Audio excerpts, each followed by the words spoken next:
How's it going, everybody? It is a Kage Level Fox here. Sometimes I go by the Jonah Level Fox, sometimes I go by the Keenest Fox, or sometimes I go by Kubi Charmer on my other channel.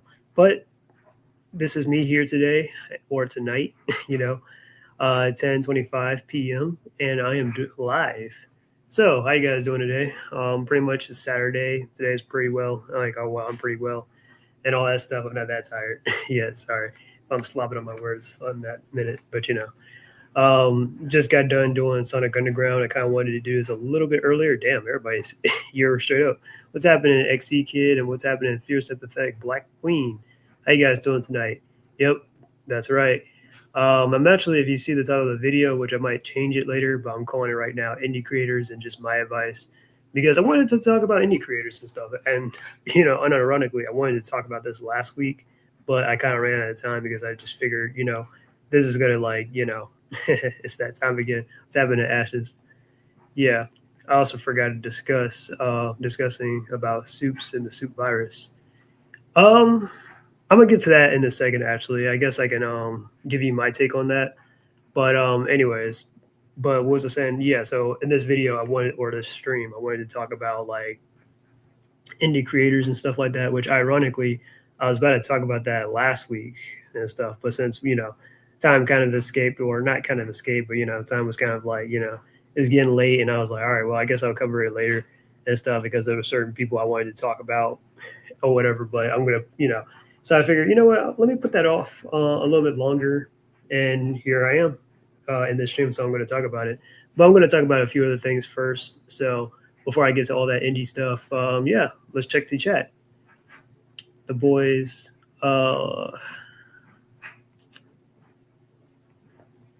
The main advice for indie creators: don't be VisiPop. Ouch.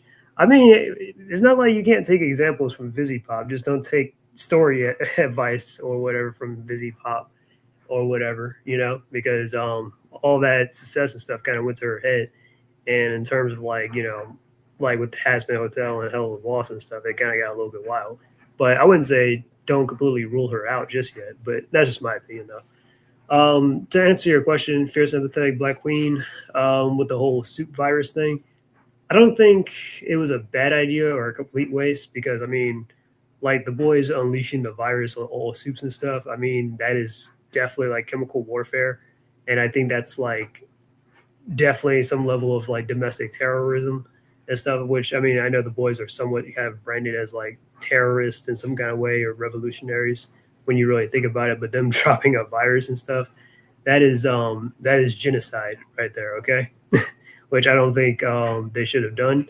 They didn't do it, luckily enough, but that was always like Butcher's go-to plan, which he wanted to use. So I'm pretty sure the whole Homelander getting V1 was like an excuse so that they wouldn't drop the virus just yet. So they, like even if they drop it, Homelander will still be alive and stuff like that. So yeah, so that's why I think I don't mind that whole thing getting dropped a little bit. And that's kind of used as like a trump card for Butcher and Huey's little feud, where like Huey has to stop Butcher and stuff from unleashing the virus and stuff, and he has to kill him in order to do that. So yeah, I think it was better to use that way versus what they originally were going to use it for. But that's just my opinion.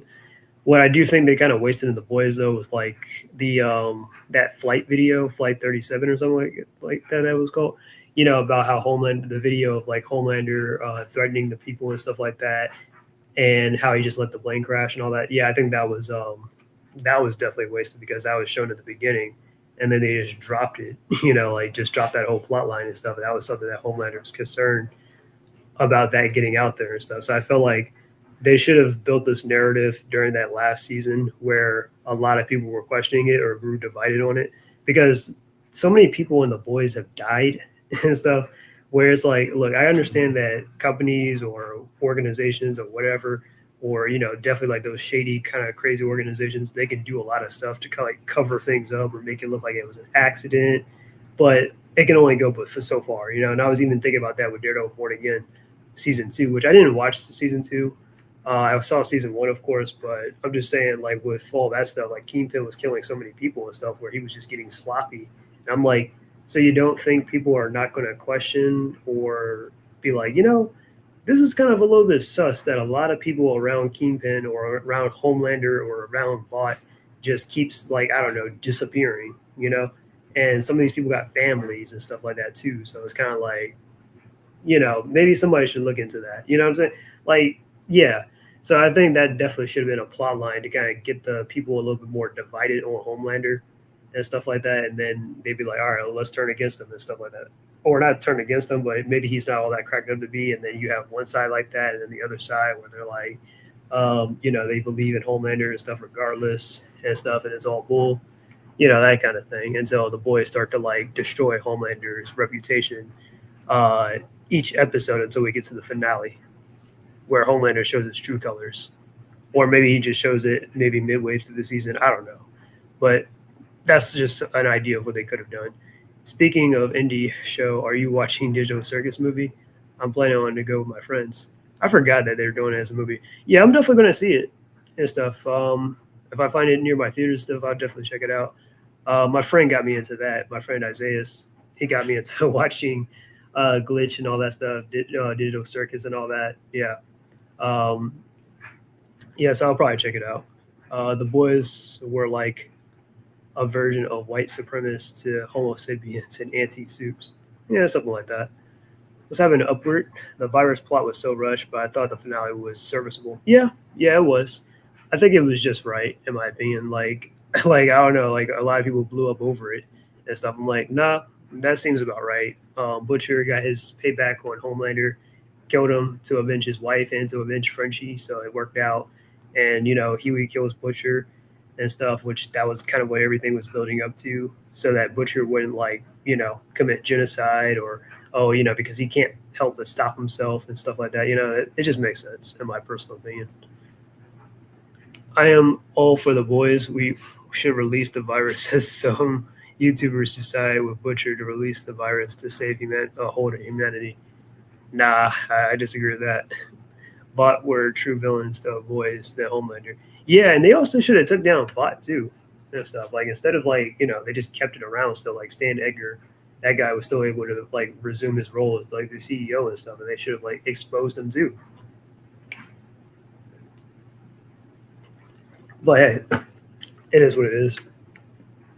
But anyways, um, I guess I can talk about. I'm going to tell you a little bit of my personal life, real quick. Nothing super personal, but definitely been definitely an interesting and also memorable week too. I had to work the first 2 days, Monday and Tuesday. I was off Wednesday and whatnot. What else did I do on Wednesday? Um, my mom and Nana had came up to the state and stuff to chill out because my cousin had her graduation a couple of days ago. So we all kind of went to our graduation, and then after that we kind of like celebrated and stuff like that. Went to Cracker Barrel, chilled out and everything. So that was pretty nice and whatnot. So yeah, my cousin was like an ambassador or something like that, and even got it like not only just her high school diploma but also an award too. And she was like, I didn't know I was going to get an award like this kind of award. I was like, huh. Well, I shouldn't be too surprised because you got the ambassador thing, so you had to probably get something a little extra if So it only made sense. But hey, but I definitely believed her and stuff. Like I knew that she would definitely come through and stuff. Like I never like for my cousin and stuff. I don't know how to put this, but I never really have any doubts that like intelligent wise or being smart and stuff that I would have to like worry about her entirely. Maybe some decisions probably, but not like in terms of like education and intelligence wise. Never had to worry about her when it comes to that kind of thing. What's happening in Jackson? How's it going? But yeah, so there was that graduation, and then funny enough, the next day we have another cousin that's where I'm from, Maryland, who also had a graduation the day after, and obviously I wasn't able. I wasn't able to make it because well, that's like it's like 7 to 9 hours, like a 7 to 9 hour drive, and I'm like nah, I'll just be in there in spirit. So some of our family members, like our other cousins and stuff, like went there and stuff, or stayed. They were down there anyway, so they went to her graduation instead. So yeah, whereas my cousin up here, it was me, my mom, my nana, my aunt, her mom, Um, my aunt's, yeah, like my aunt is, my, yeah, cousin and all that, her mom and all that. My cousin's dad's side of the family came up, so that was pretty cool. So her dad, her uncle, stepmom, half brothers, grandparents even was pretty cool. They all showed up and stuff, family friends, her friends, all that stuff. So it was really cool, that graduation and stuff, neighbors, etc. So definitely pretty awesome. And then let's see, but yeah, but like I said, the next day was my other cousin's graduation and stuff. Um, Desiree and stuff. Like well, I didn't really celebrate, but I'll tell her congratulations later on through like text message or something tomorrow. But yeah, so that's what went down. So I've been a little bit busy, so that's why I haven't been like uploading anything or whatever. I'm still working on my Devil May Cry videos. I just finished that audio for the lady video that I wanted to put out, but I needed, I have the footage, but I just need to put everything together. But I'm kind of a little bit of a busybody, so I got a lot of things going on for the most part. So you know how it is. If Homelander not killed, he's going to get killed by humanity, then ruled biologically, since as he is overpowered superhuman. Yeah. Let's see. Um, I just finished watching. Well, before I started the stream, I just got done finished watching Sonic Underground, the entire series. It's been quite a while since I've actually watched Sonic Underground, since I finished the series. But yeah, I finally finished it and stuff, all 40 episodes and stuff. So, which also kind of inspired me in turn to do a thing about the Sonic Family Tree animation, which I still have yet to work on that too. But again, been a little bit busy. So it is what it is. But yeah, but yep. So Sonic Underground. I just finished reading all of Invincible. So I finished the third Condopinium book. I think there's a fourth Condopinium book, but I don't really care. I know that 1, 2, and 3 was like the beginning, the middle, and the end and stuff. They kind of got a little bit slow, in my opinion, towards the end, where Mark and Eve had kind of like moved away. Like spoilers for anyone that hasn't read the comics, but Mark and Eve had like moved away from like the Earth and all that stuff. And after Robot had taken over the world and whatnot, they kind of grew jaded towards him. So they wanted to raise their daughter on like one of the coalition planets and stuff like that. So it kind of became a little bit of a slice of life kind of sitcom kind of thing for a bit. Mark got displaced in time, where he created an alternate reality where he had his memories from the future, but he was like, just getting his powers and stuff. And he just, told everybody like, what's going to go down and prevent certain things from happening and all this other stuff. So I thought that was pretty cool. But it's sort of undone because Mark didn't want to risk, if he had to choose between the lives that he just saved in this reality or the life of his daughter and stuff. He chose his daughter over everything and stuff. It was like, yeah, all the things that have, led to these bad decisions stuff. Like, I'll take my daughter and stuff like that, which is cool and it's noble, but it's like, damn, it's a lot. I mean, I don't know. Maybe you can still get with Eve and still have your kid, but I'm just saying. But oh well. Which kind of made me think. I really want to. How do I put this? I really like. I just realized while I was reading Invincible, and I think Eve was like chewing out Mark or something. And I just started to realize,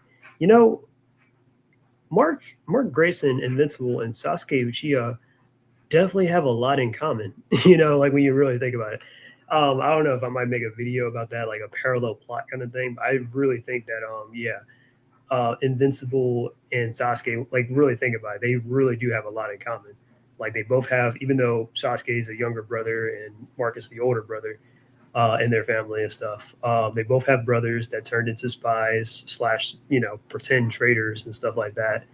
And that are sort of like anti-hero type characters and whatnot. They both have dads that were like, also turned traitor or turned against their own people or whatever and stuff like that, and staged like a coup d'etat and all that stuff. They have a domestic mom and whatnot, that kind of thing. And then, Eve and Sakura, and then they have a daughter of their own, whether it be Terra or Sarada.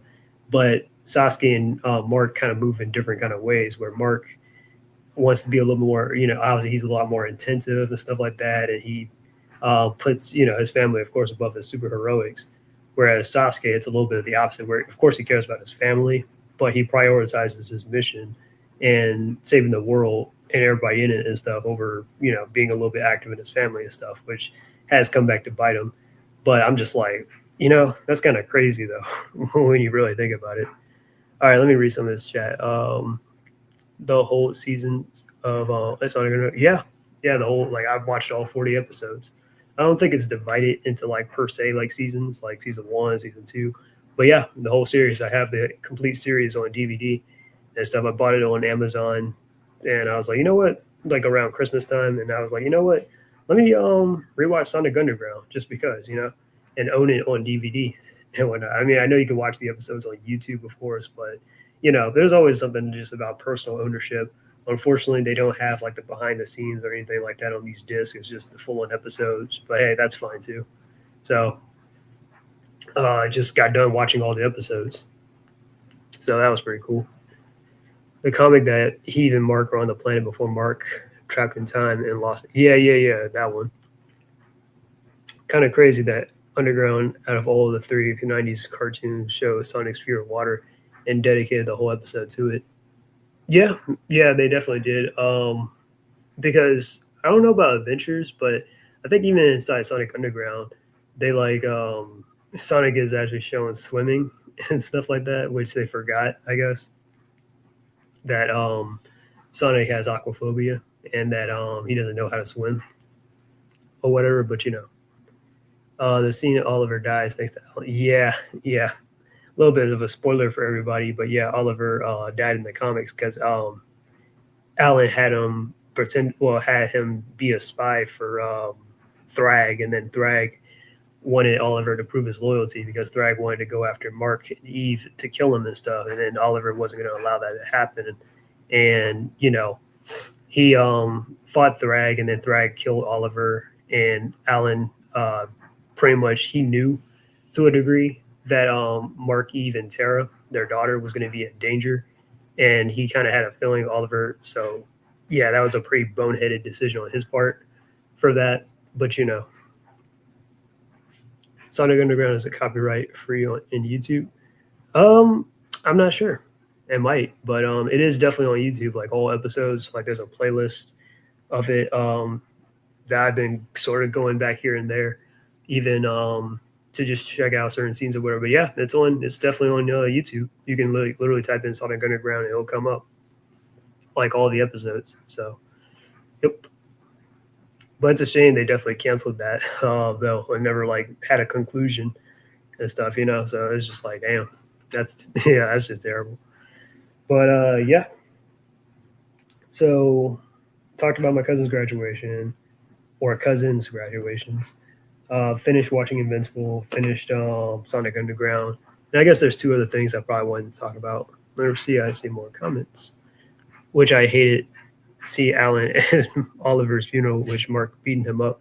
Yeah. I mean, I low key felt bad, but then again, but I can't blame Mark and Eve for being pissed off at Alan for that decision, though, because he was like, oh well, I thought Mark was going to be fast enough to get Tara and Eve to safety or whatever. It's like, bruh.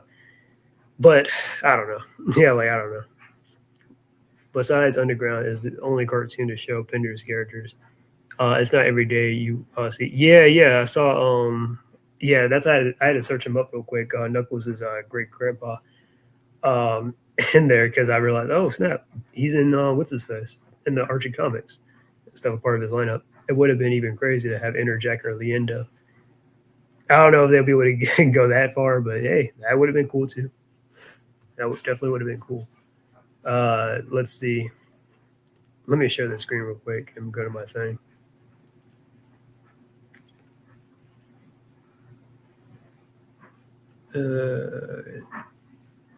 So as you guys saw in my community tab, or in my community, it's in my community tab, my community post and stuff that I put up about, this whole people got to accept that Batman may have to have a no kill rule. But back then he had no qualms about making exceptions, unlike now.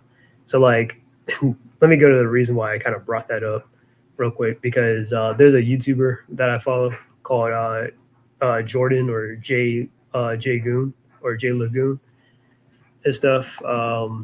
But yeah, but I think his name is Jordan and stuff. He's a pretty cool guy and stuff, pretty cool YouTuber. I like looking at his skits and stuff. Like he does like Daredevil skits or whatever because he's a huge fan of the Netflix Daredevil show. And I remember speaking about Invincible, he did skits about Invincible as well, and how much he just hated Amber and stuff like that, and all this other stuff. So basically, he's been going on this whole tirade about like basically started off from like the whole like his favorite live action Batman and his least favorite, which it's a bit of a hot take, but he says that like okay, the worst live action Batman is or that we've never had a good live action Batman before until Robert Pattinson, and that Robert Pattinson is the best live action Batman. So this is the thing right here where he was saying, and then he was saying like, oh, Ben Affleck's Batman isn't good and Christian Bale's isn't good, and he hated their performances and stuff. And look, that's his opinion. That's cool. I'm not here to completely combat that. I can just just say my own suggestions or whatever and stuff like that, and just keep it moving.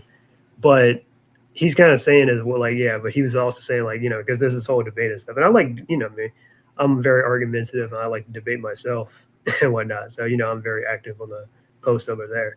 But basically, he was like, oh well, Batman not killing and stuff is the core of his character. It's like it's not okay. It's not the core of his character or anything. Like Batman can still kill and he can still be Batman. Like you know what I mean? Like I get what he's saying that like it's an aspect about Batman's character is that he doesn't kill, and yeah, that's true. He has a no kill rule. He doesn't do that.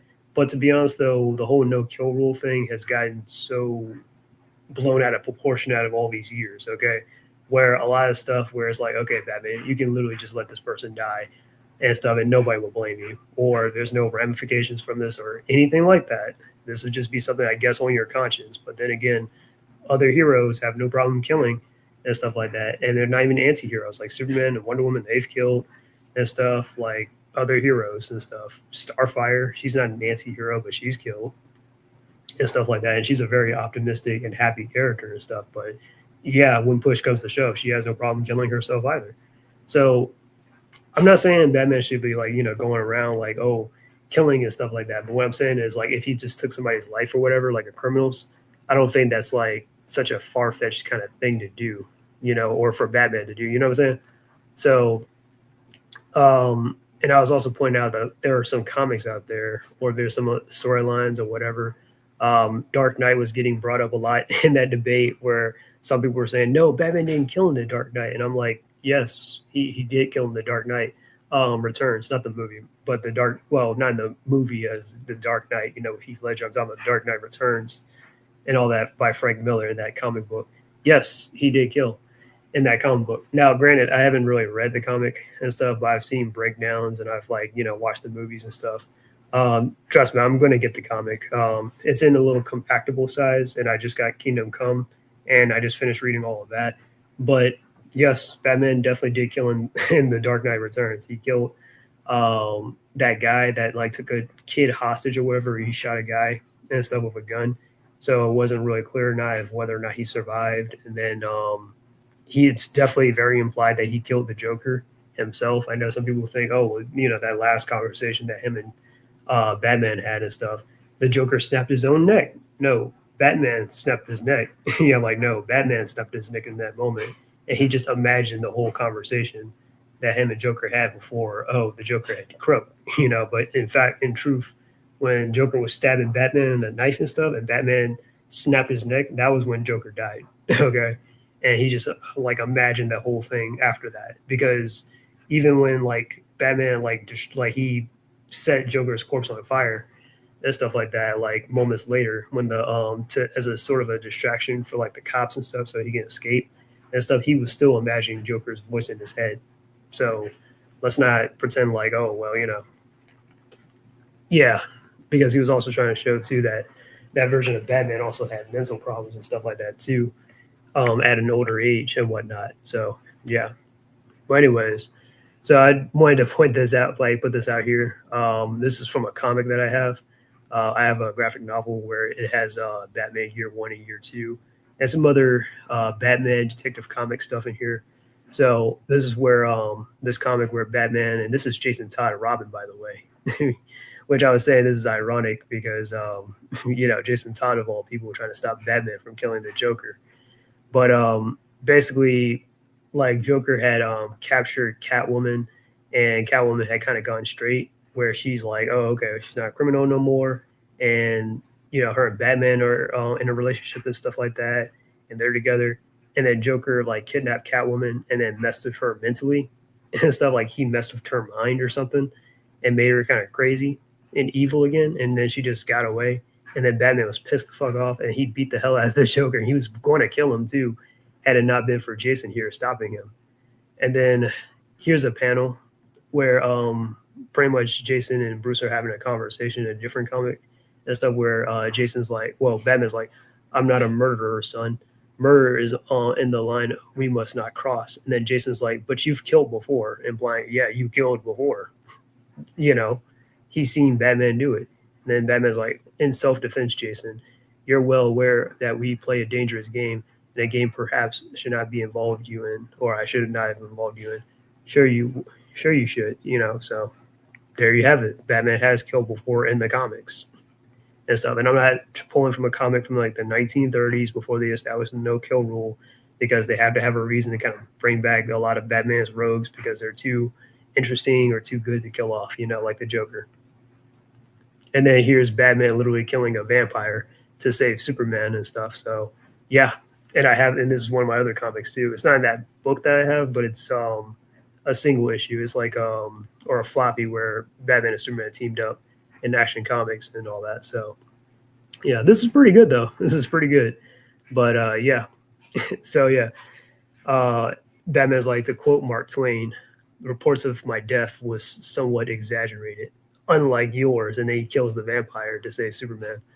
And he's like, I saw you drown. You saw me sink. So that was pretty base. Hang on. Logically, if Alan felt bad, let Oliver get killed, he not go to the funeral and force exile himself.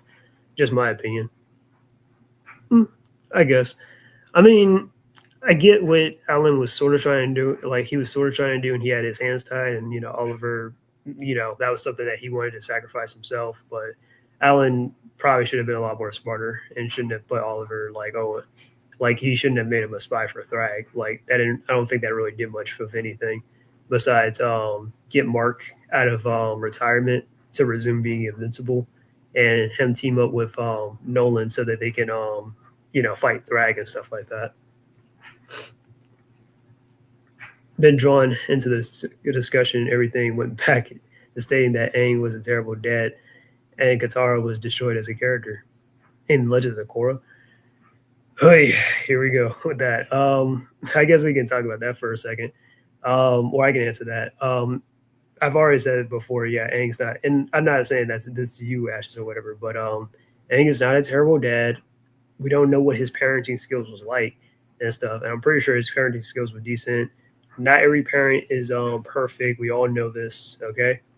Aang was not a terrible dad. We haven't seen his real relationship with or him raising his kids like that, because Last Airbender and Legends of Korra is literally a 75-year time skip. So how would we know what it was like? You know what I'm saying? Just because which I get, people say he favored Tenzin more, but it's more so he was training Tenzin. And yeah, he took Tenzin to travel around the world, but it's not like he didn't care about Kaya and Bumi. But I feel a lot of people exaggerated that and just say, oh, well, Aang never cared about Kaya and Bumi, even though there are scenes where Kaya and Bumi still admired Aang and they still had good moments together or fond memories of him. Hell, Lin, she has fond memories of Aang even, She was like, when she met Korra and stuff, or I can't remember who she was, who Korra talked about with this. I think it was with Tenzin. Korra was like, did she hate me in my past life? Did she hate Aang and stuff? And Lin was like, oh no, no, me and Aang, we got along just fine. I'm just not going easy on you because you're the Avatar. And on top of that, Tenzin kind of broke my heart too. So I don't, you know, but Aang, no, we're cool. But yeah, and Katara was fine as a character inside Legends of Korra. Like she wasn't destroyed at all. Like the only like argument I heard about that was like when somebody was like, "Oh well, Katara didn't get a statue or she's not honored like Zuko, Toph, and Sokka or Aang or whatever." I'm like, "Oh my god, give it a rest. We know Katara's a legend, people." Like she was good as a character. She was a fine mentor. She helped Korra out recover. Like, come on. Like, and you're telling me that destroyed her as a character, but oh please. Anyways, let me get back on topic. The only Batman that should kill is Lego Batman, aka the toughest of all Batman. You know, as a kid, I always like wondered like how the Legos and stuff, how the concept of death can be inside like a in a Lego game like Lego Batman or Lego Star Wars and stuff like. Because I mean, of course, people die inside both like in Batman and Star Wars. Like, of course, the Waynes, or if, of course, inside Star Wars, a lot of people die and stuff like that. But it's just like, but how though? Because you know you can just put the pieces back together. I don't know. That was just my logic as a kid, where I'm just like, okay, but yeah, but it's just plot reasons. It's justifying the injustice Batman not kill Joker to prevent the death of Lois and destruction of Metropolis. I rather Batman without no killing rule, made better. Yeah, like that's one of my criticisms about Injustice is like they really dick ride Batman way too much. And like what I mean by that is like, okay, well, we already know they dick ride DC dick rides Batman anyways. But like, why is Batman always gotta be the central character of every freaking DC event or something like that, you know? Or like in Injustice here, like Batman, okay, everybody in Injustice is already messed up, damaged, have fallen from grace. Superman fell from grace. Wonder Woman fell from grace. Flash fell from grace, but then redeemed himself. Hal Jordan fell from grace and then redeemed himself. Who else like had a like breaking point or fell from sort of Captain Marvel, but then he tried to redeem himself and then Superman killed him and stuff like that. All that stuff, like all these characters and stuff can fall from grace, but Batman can't, or he has to stay like true to him, like to his true actual character, where he has the no killing rule and stuff like that. Like that doesn't make any sense. You know what I'm saying? So you see, like I'm like, wait. So Captain Marvel can be all like whatever, damaged, messed up, whatever. Superman can be all damaged and messed up. Wonder Woman is definitely damaged and messed up, but Batman is the only one that can just, you know what I mean? Like you see, like how like biased that is, or how just how dumb that is. So that's why I'm not really like. I mean, like Injustice is a good game. I've played both the Injustice games, but I'm just saying, like story wise, like in retrospect, I'm just like, that is just, yeah. It would have probably made a lot more sense if Batman was actually, did kind of lose his way as well, just like everybody else. But then again, you would have had controversy because people were freaking the hell out about Ben Affleck's Batman and stuff. But God forbid, Batman can't be he has to be a perfect character, right? Hate to see kid friendly Batman use a no kill rule. Made less sense, interesting, and made him soft despite him living in the city, had the highest crimes, murder, rapes, and deaths, and lunatics around. Yeah. Yeah. I mean, because the thing about Batman, and I was even arguing this inside Jay Goon's thing, but he was like, well, not him, but somebody else was like, oh, well, Ben Affleck's Batman should know better because he's an older Batman and stuff. So he should definitely have a no killing rule and stuff like that. I'm like, okay, he had it at one point, but he kind of lost his way. And the thing with Batman is Batman's always grown cynical over the years. Like he didn't start off cynical. He was already kind of like, or to a degree, he was, just a simple hero motivated by revenge and stuff like that and justice and all that stuff. And then eventually, as time went on, and he kept dealing with more harsher, superpowered threats and stuff, super criminals, like, you know what I mean? Some things that were just out of his wheelhouse and stuff. He had to get more gritty. He had to get more tougher. He had to get more brutal and stuff like that. He had to deploy more tactics and stuff to like, you know what I mean, to like really keep up and stuff. I mean, Batman. Sometimes I heard he uses fear gas on some criminals and whatnot. The fear gas, the thing that Scarecrow uses. I'm like, dang, Batman. Like, what are you doing? And my thing is like, so wait, you guys can accept Batman doing the most messed up things, whether it's him creating Brother Eye to spy on heroes and villains after Identity Crisis. You can accept him beating people near death. You can even accept, because a lot of them are trying to defend Absolute Batman. It was like, oh, Absolute Batman is more true. No, he's not. But this guy carries around an axe and like literally cuts people's limbs off and stuff like that or whatever. But oh yeah, well, it's different because he fights supernatural. Okay, then he's not in line with the Batman that you know. But I don't know. Let me read these comments. I know Taylor is blowing my thing up. Pause. But we're not. Batman watches his parents shot in front of him like 8 or 10, 12. Yeah, depending on which version. They made him soft. I mean, Lego is very helpful for Lex. Everything that Clark has destroyed can easily be put back together without extra spendings. Yeah, a lot of Lego pieces though. Gotham is Chicago. Oof, that's terrible. If lunatics can cause chaos, that Batman's native city that he lived to survive it through violence and chaos. I don't know. Gotham seems a little bit more organized in terms of crime and stuff more than that. Gotham and New York, not surprised. Soft Batman is a pussy Batman. Batman is like Shadow the Hedgehog in DC Comics. Yeah, they have their parallels. Like even right now in the DC Sonic crossover, Batman and Shadow are both, being compared to each other because they both have the same kind of tragedy and stuff like that. But anyways, my point is though, is like there's been exceptions to the rule, even in like Final Crisis and stuff. I can't speak. Final Crisis and stuff. Like Batman, like literally shot what's his face, Darkseid, in an attempt to kill him, right? So isn't that him not also breaking his no kill rule, right?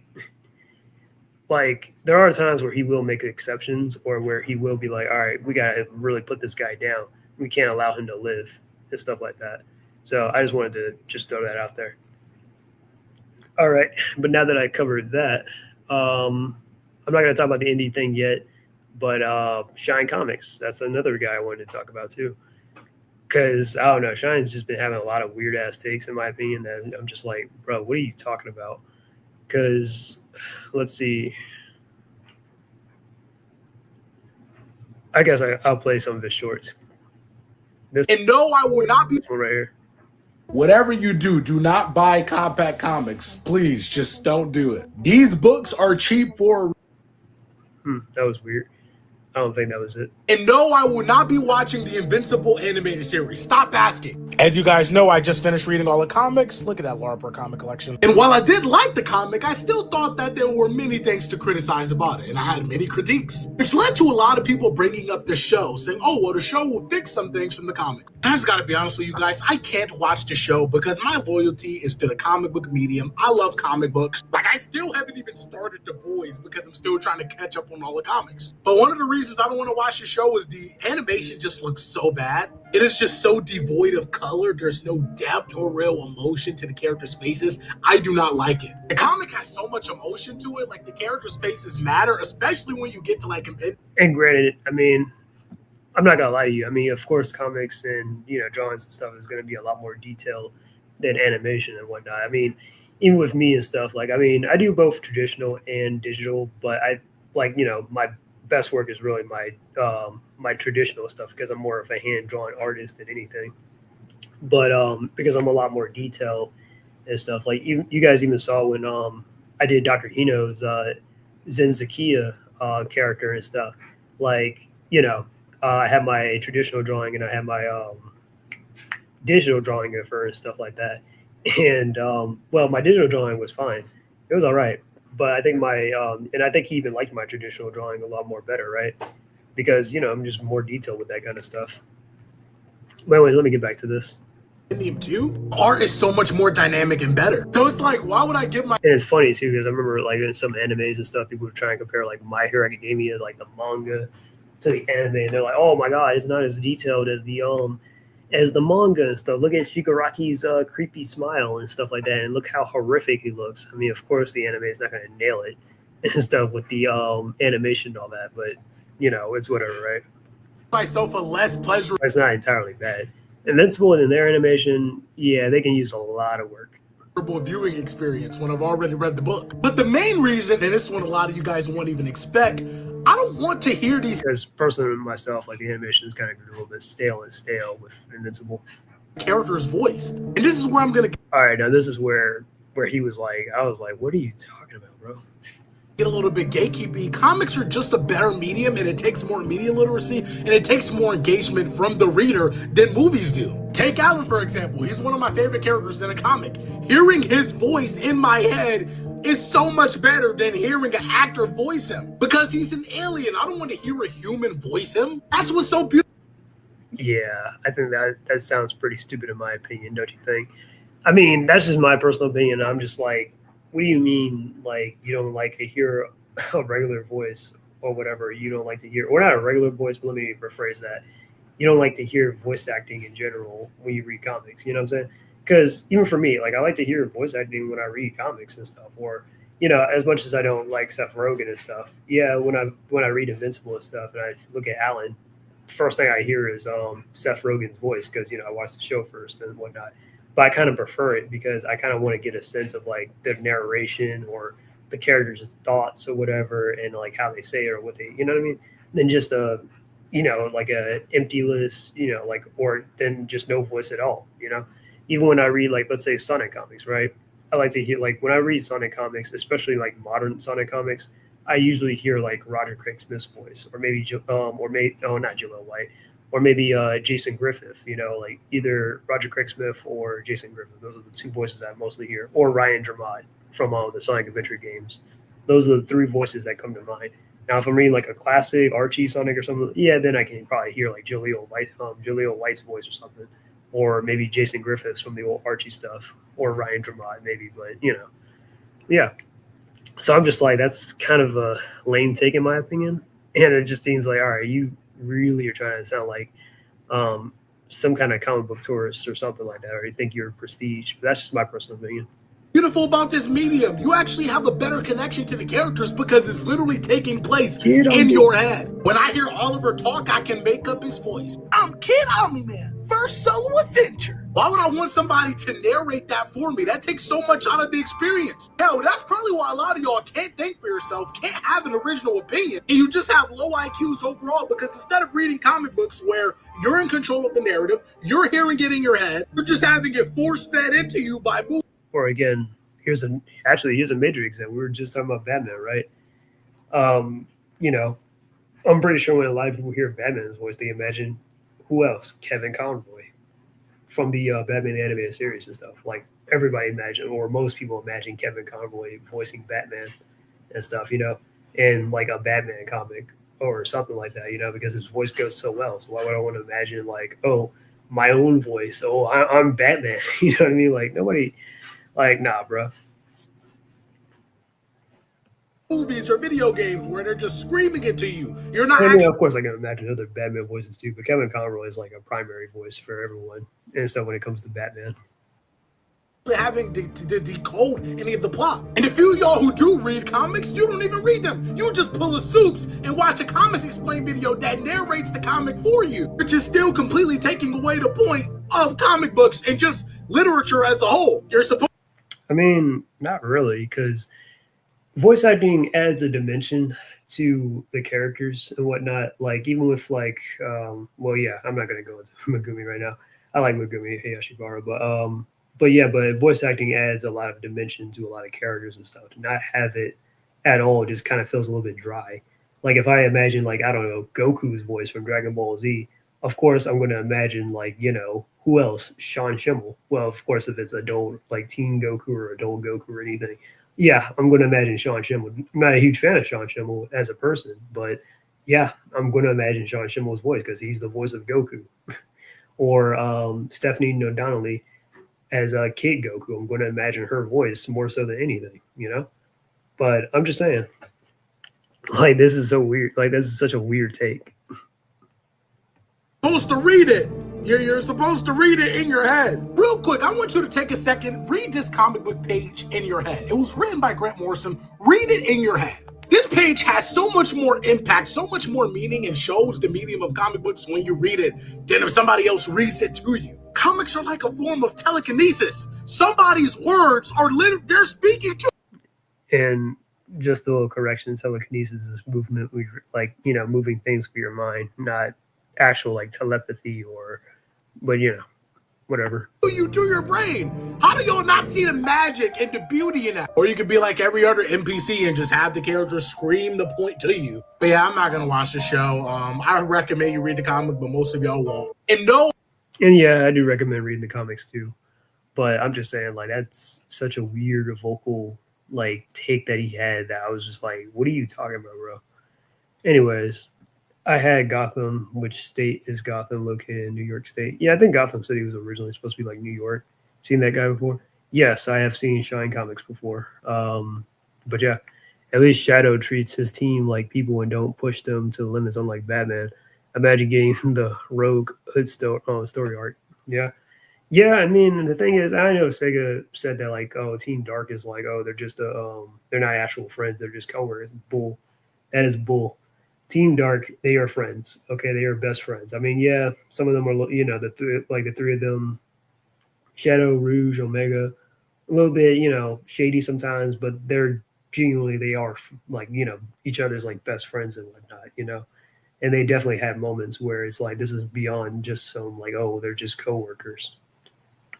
In my opinion, animated is bad. I'd rather have the Invincible had anime style by Japanese over Western. I mean, it's fine, but it's just like, yeah, they could definitely improve on the animation a lot, but they don't. Yeah, and it's kind of crazy too because it takes them this long to like release newer seasons or whatever to adapt it and whatnot. That's why I was like, when I first started reading the Invincible comics, I was like, man, it's taking like almost 2 years for them to get to season 2. So I'm like, you know what? Let me just actually read the comics and stuff if it's already completed. So that's what set me on that journey to just really, like, continue to read the comics. And, here I am. I just finished this week. Oh, yeah. Imagine them animating the death of Oliver and Alan betraying Mark in the animated version in the future. Fans of Alan will turn on him.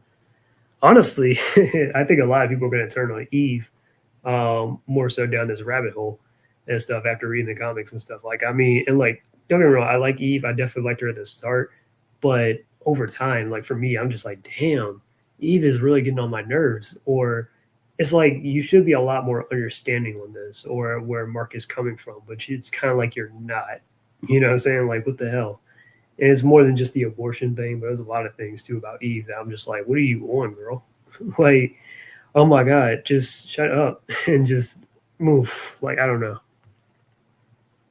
Anyways, when reading Sonic comics, the only voice that should be heard is Sonic from Sonic Schoolhouse. By the way, there's IDW Schoolhouse adaptation. That's funny, Ashes. Sonic Schoolhouse. Voicing is triggering only this guy. Yeah, I'm like, who has that vocal opinion about voice acting and stuff? I'm like, yeah. So when I read comics and stuff, I like to visualize an actor's like a voice actor, or maybe even like I saw a movie and stuff. Like I've never read any of the Harry Potter books, and like I've seen all the movies, of course, but I've never like read the books. But if I'm going to read the books and stuff, I would like to imagine Daniel Radcliffe's voice as Harry, right? Just saying. Fun fact: Japanese version of Goku is a woman. Yeah. She is, and she is like 80 something years old, still voicing Goku and stuff, still going at it. So yeah, comics' origins is better than the animated TV. I don't know which origin you're talking about. Superman equals Sonic, Batman equals Shadow, Catwoman equals Rouge the Bat. Yeah, similar archetypes of characters in a way. Voice acting is a joke. They made characters to life than annoyance. Anyways, let me pull up one of his other videos and then I'll try to get back on to the topic of this stream. So we talked about that one. I was like, what are you talking about, bro? With this whole thing. And I don't know about this with the DC Compact comics, but I'm not going to get into that right now. All right, the Superman can't beat Billy Butcher thing. So basically, I actually learned this from Shine, but basically, I guess there's this whole argument going on X about, because the boys had wrapped up and like basically like who would win a fight between Superman and Butcher, but Superman doesn't have his powers. And I'm like, the answer is Superman. Like like you got to keep in mind that a lot of superheroes and stuff, even though some of them might have the powers, and we might think that okay, they just depend because Homelander is a character that's never been powerless, and he is a character that just relies heavily on his powers to get by in a fight. Superman does not rely heavily all the time on his powers to get by in a fight. Sure, maybe during like a bank heist or something or whatever, he might rely on his powers, and he will use he'll puff up his chest or whatever, and then somebody fires a gun or fires a bullet at him or something like that, and it'll just bounce right off or whatever. But there have been times where yes, Superman has been challenged physically because you got to realize like Kryptonians aren't the only strong like race or species in the DC universe. There have been characters that Superman has had to yeah, he's not just strong because he's a Kryptonian. He's also strong too because he has a lot of willpower too. The Kryptonian DNA and stuff just helps him go a long way. Like we've seen Superman go up against Doomsday, right? It's not because Superman is just like he's just gonna he's just like he's just gonna beat Doomsday because he's just physically stronger. No, Doomsday is just as strong, if not stronger, than Superman, right? And Doomsday is kind of whooped the Justice League by him, had whooped the Justice League by himself and stuff. But Superman has to he gotta really stop holding back and really has to take down Doomsday and stuff in order to beat him. That's not somebody that's okay, he just depends heavily on his powers and stuff compared to Homelander who depends on his stuff, or outside of Doomsday, of course there's Darkseid, who's also a very competent fighter and he's been around for quite a long time. Mongol, who's on the same level as Superman as well, and he's like a gladiator, which Superman had won his gladiator match on War World back in an old story arc and stuff, proving that he has genuine fighting skills. And then, but let me keep going. Let me play this video to show you what I'm talking about. Superman without powers versus Billy Butcher, who wins? This is not a debate. Don't get me wrong, I love Superman, he's the GOAT. But the fact that y'all are actually saying that he stands a chance against Billy Butcher, but he does though. Sad thing is, they're only saying this because he has a good physique. Superman is... It's not because he has a good physique. Still a Kansas-raised, corn-fed farm boy. So I guess being... Okay, so that's his origin. Being raised on a farm gives you fighting abilities. Why is his shirt off? I just now realized that. Superman without his powers is simply a lunatic over 6 feet 2 inches tall and over 245 pounds of muscle. Trained in various different martial arts, which is a lie. But even if you did train in... How is that a lie? He literally knows Kryptonian martial arts. And a lot of people were calling him out in the comments too. Here's my comment. Being raised on a farm doesn't give you good fighting ability. But being trained by Batman, Wonder Woman, Wildcat, and Mongol, some universes, yeah, some of the universe's best hand-to-hand fighters does, even when you're powerless, the training still remains. Yeah, that's my point that I wanted to make, because I'm you do realize that Superman's been trained by Batman, Wonder Woman, and Wildcat, and Mongol too, and stuff, because, we know Batman's good. He's one of the best, one of the world's greatest hand-to-hand fighters. Wonder Woman, according to Batman, actually is the best melee fighter of all time. And then, Wildcat, Ted Grant, dude was a heavyweight champion at one point. And then, he trained Superman, and then Mongol and stuff. Mongol, he may be one of Superman's villains, but there was a time where Mongol and Superman had to work together against I think Imperiex, and Mongol trained Superman how to fight and whatnot, so they could fight it together against Imperiex and stuff. So even if you strip away Superman's powers, which has happened before, and he has been thrown in situations, a lot of situations where he had to fight even without his powers and stuff, he's actually put up a pretty good fights against a lot of people where he can beat quite a lot of people and stuff. But I don't know, this is pretty dumb. And this guy's Soup's got this same dude who knows Batman's martial arts, then left almost depowered on a gladiator planet, knows Kryptonian martial arts, and while maybe not Billy Butcher big, is massive. This is wrong levels. I'm not a Superman guy, but at least I know that he has been trained to handle situations where he is heavily weakened, like a Red Sun. Yeah, or if you want an animated example, there have been times even inside Justice League, right? Remember when Superman was trapped? And this, again, I've said this before. This is one of my favorite episodes. But that Hereafter episode where Superman was trapped on what was that planet he was trapped on? No, I mean it was Earth. It was Earth. My bad. He got sent into the future and stuff, and he teamed up with Vandal Savage. And he was fighting all types of things like mutated bugs and stuff like that. Wolves. He was fighting with a sword. All that stuff. He didn't have his powers, so just gonna put that out there.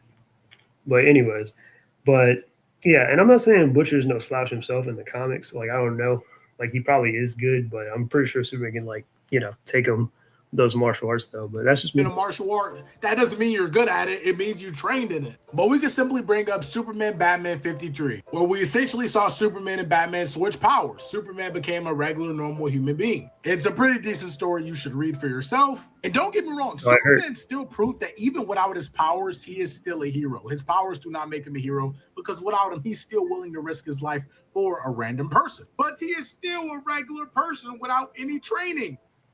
Okay. No, he's had training. He literally just said that. He just contradicted himself earlier, where he just said that he trained in martial arts.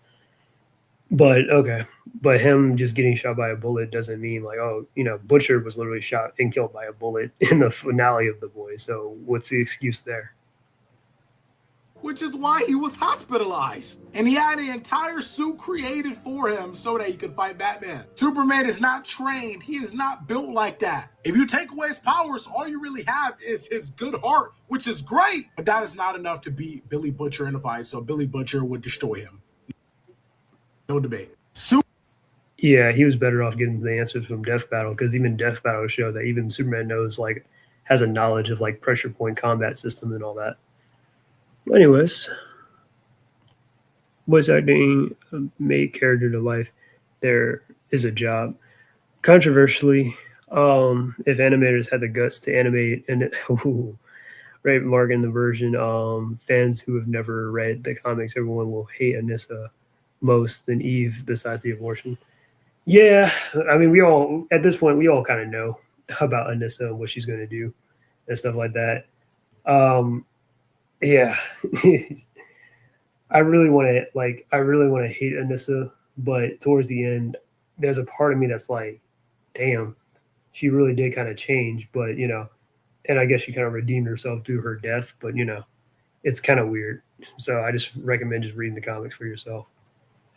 Then he did a follow-up video saying that Superman's a bad fighter.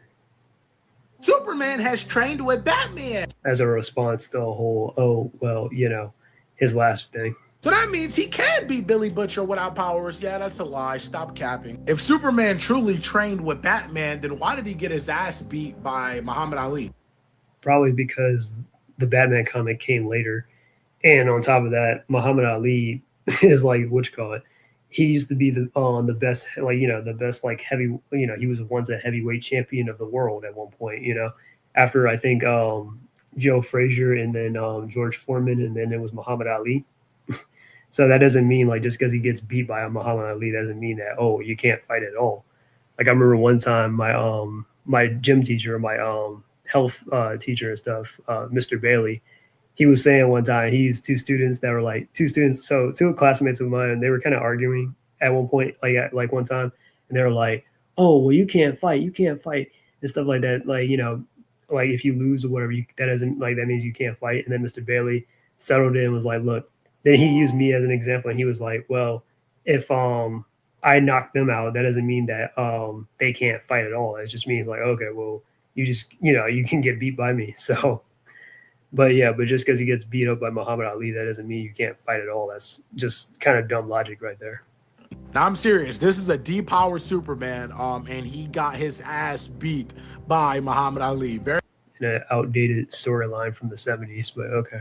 Very badly. Nowhere in this comic is it alluded to or even said that Superman is stronger or on par with Muhammad Ali because he got his ass beat, as I said. Hell, he even got his ass beat by Harley Quinn in the fight, but this doesn't count because it's not real. It didn't happen. So why even bring it up? Why even bring it up? That's not even real. But yeah, I don't know why people are so comfortable just getting on here and blatantly lying. I can't even say they're lying because I do think they just lied just now. What are you talking about? believe this bullshit that they say. They just don't get it from reading comics. They get it from Reddit, Twitter, Discord, TikTok, just lies with no proof. Also, even if Superman did train with Batman, that doesn't mean shit. That doesn't make him a good fighter. I mean, again, he's trained more like he's trained with, outside of Batman, Wonder Woman, Wildcat, Mongol, other fighters and stuff. Again, I'm not saying he's the best hand-to-hand fighter. I'm not saying like he's better than any of them per se, because he's not. But if he has if he was trained by them and stuff, he can definitely beat your average person even without powers. Like, I have this comic. I don't know where it's at. I think I might have it over my mom's house, but there's a He-Man comic I have where He-Man literally is he's not able to Adam isn't able to transform, and I think something about he lost his memory, but he still has sort of some kind of muscle memory of his what he can kind of still do or whatever.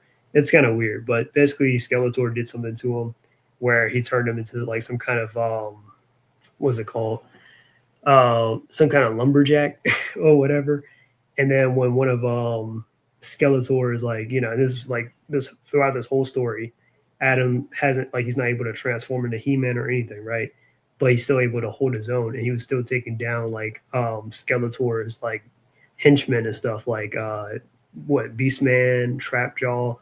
He was still able to beat those guys even without his powers and stuff. I mean, yeah, it was definitely a struggle, but he was able to outsmart them or use some kind of level of skill to because every hero, or not every hero, but most heroes and stuff that have powers and stuff like that, they've had some form of training, especially if they're around people that definitely could fight a lot or whatever, or definitely have really good hand-to-hand fighting skills. Yeah, they've definitely been trained or whatever, or sparred with them at some point, in case they are ever in a situation like that where they might need to know some kind of martial arts or something in order to fight. I mean, I could train with LeBron James for the rest I don't know. With these kind of takes, I'm starting to think that Shine is kind of a casual when it comes to comic books. That's my opinion. I would never be LeBron James. I would never be half of what LeBron James is. I would never be 15th. What's happening, Jay Leno? How you doing tonight, man? Oh, nothing much. Just read some shorts before I get into the details about indie creators and stuff like that, or specifically indie comic book creators or whatever. But yeah, so I'm covering this whole topic about some guys with some comic book takes. I was talking about this one guy with this one comic book take about Batman. Now I'm covering Shine Comics and stuff in his take. I kind of showed you this before in the Discord, but I was talking about how basically the whole Butcher versus Superman thing without powers and how that would go. So, that kind of came up. This guy kept talking trash about Superman or DC Comics often or both. But yeah, let me get back to this. 10% of what LeBron James is, because I'm not fucking LeBron James. Hell, LeBron James' own son trained with him his entire life from birth, his own blood. Yeah, but we know he only just, he just got by because of nepotism. That's really about it. And these are his stats. Nothing compared to LeBron James, because he isn't LeBron. Bro, yeah, no one's saying that, just because Superman trained with Batman or because he trained with Wonder Woman or Wildcat or any of them, that doesn't mean that he's just as good as a fighter as them. Nobody's saying that, but he's definitely that's definitely way above Butcher's level, though, if you're going to be honest, though, because Butcher, I mean, I'm not saying he doesn't have any good fighting skills, but that already is enough to be all right, this kind of surpasses a lot of Butcher's fighting skills pretty much. I'm so tired of these LARPers who just lie and make stuff up. Let's take Failsafe, for instance. Failsafe is a robot that was created by evil Batman to essentially be a Batman without any real morals, without any just realized he got the action figures for it too. Conscience, just Batman with the skills, knowledge, and combat training. And when Failsafe fought Superman, he beat the dog shit out of him badly. If Superman was truly... Probably because it was made for contingency reasons. That doesn't mean that he can't fight. But it's just okay. Yeah, because let's say, I don't know, Amazo, which Amazo has the powers and the abilities of the Justice League and stuff, just because Amazo can probably beat an individual member of the Justice League because it can steal, or not steal, but it can copy their powers. That doesn't mean that said character can't fight. a master of all martial arts because he trained with Batman. He would have used his combat skills to try to beat failsafe, but no, he relied on his powers, and that's how he freaking got destroyed. So destroyed that he was literally on the ground fighting for his life, about to die. Like, here's a recreation of what happened. So yeah, once again, Billy Butcher would destroy him. Not a debate. Super. Even though he doesn't show any feeds about how Butcher could beat Superman or anything like that without powers, but okay. Anyways, that's what I wanted to talk about with Shine Comics and Jay Lagoon. Hang on. Okay, gotcha. I was supposed to make 2 videos this weekend, but picked up some shifts, shaking my head.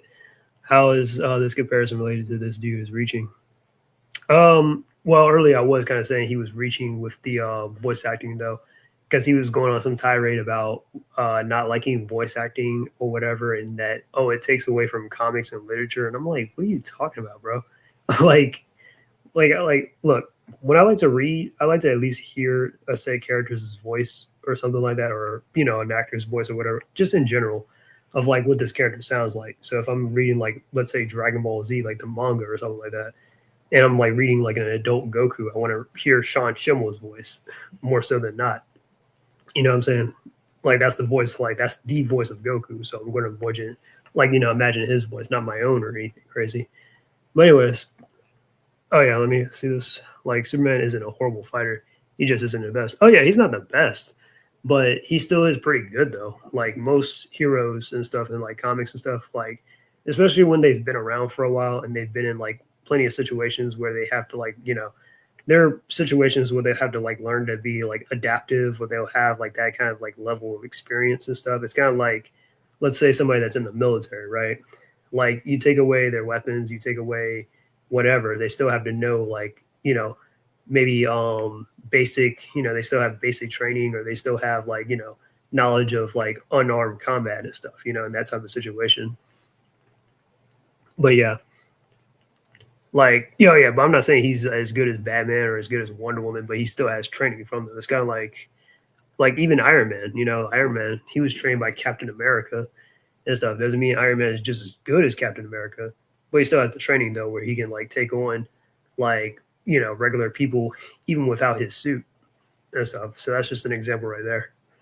But anyways, that's pretty much what I wanted to talk about with those guys and stuff. So let's get into the nitty gritty with the indie stuff. So, what do I want to start with first? If you guys still have questions, you can still ask me. I'm still open to talk about that. But anyways, let's see.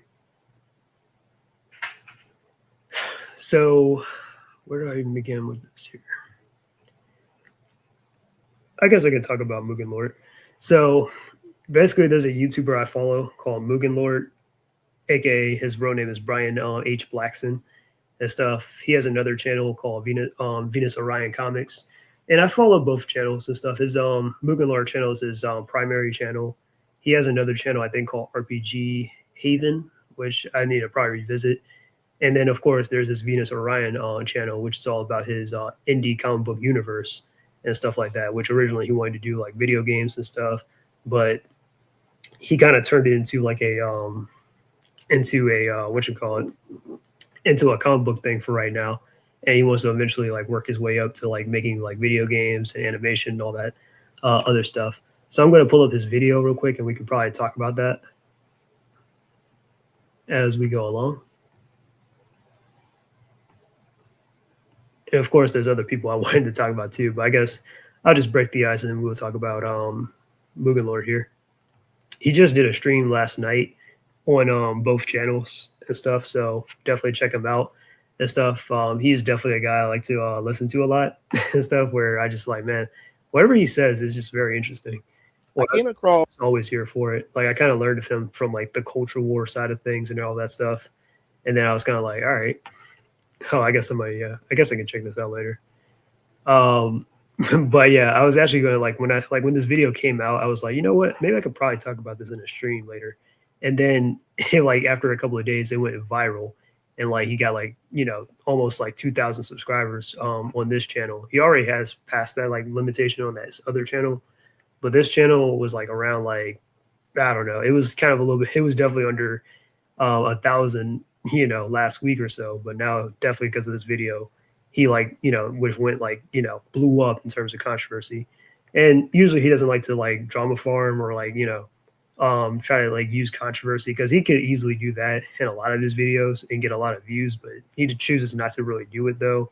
And he wants to do this kind of like the honest way. So I can respect that. Also, a interesting question over social media, and it says, as a Black comic creator, do you feel pressure to create stories specifically for Black people? And honestly, that question stuck with me because the more I thought about it, the more I realized something I've been dealing with ever since I launched Venus Orion Comics last year, not just as a comic creator, but as a Black creator in general. And I think not just as a Let me go back a little bit. Dealing with ever since I launched Venus Orion Comics. So not last year, but a few years ago, he actually did have a art contest that he never really did a whole winner or anything like that. But I do remember I did draw this character though. I think I might have drew her too as far as the entries go. But but he never had a winner or anything like that. I guess stuff must have happened or came up. So he kind of put it off for a while. So I'm not sure if he even remembers it still or not. But yeah. Last year, not just as a comic creator, but as a Black creator in general. And I think this conversation is much bigger than comics because one thing that I've started to notice over the years since I launched Venus Orion Comics is that Black creators are expected to create a very specific type of art. And if you don't, then your Blackness gets questioned. So recently there was some controversy surrounding a YouTuber named Comics Explained. Now, if you're on the comic side of YouTube, then you already know who this is. I've been watching him pretty much for years. Well, recently, over time, he started. I'm not gonna lie to you. I've never watched Comic Explain's video, like not because of anything personal. I just never really like. I just didn't really know about him like that, to be honest. Like I mean. Yeah, I am into comics and stuff. I never really like follow a whole lot of comic book channels. I try to for like people that sound interesting, but I just like I don't know. I might have seen his videos in the past, but I don't think I've ever like seen like But I've never like followed him though. Started getting pretty much criticized or attacked because Comics Explained is Black, because he has a massive platform. People. Hey Jay, there goes Paul's best friend, Henry Brazilian.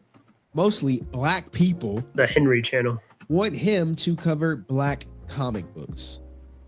And because you can say he doesn't see race, he just sees a comic as a comic, and maybe he says there are some comics he does not want to cover, people call him out for his coverage, to cover, to not to cover, how he covers it, if he gets covered.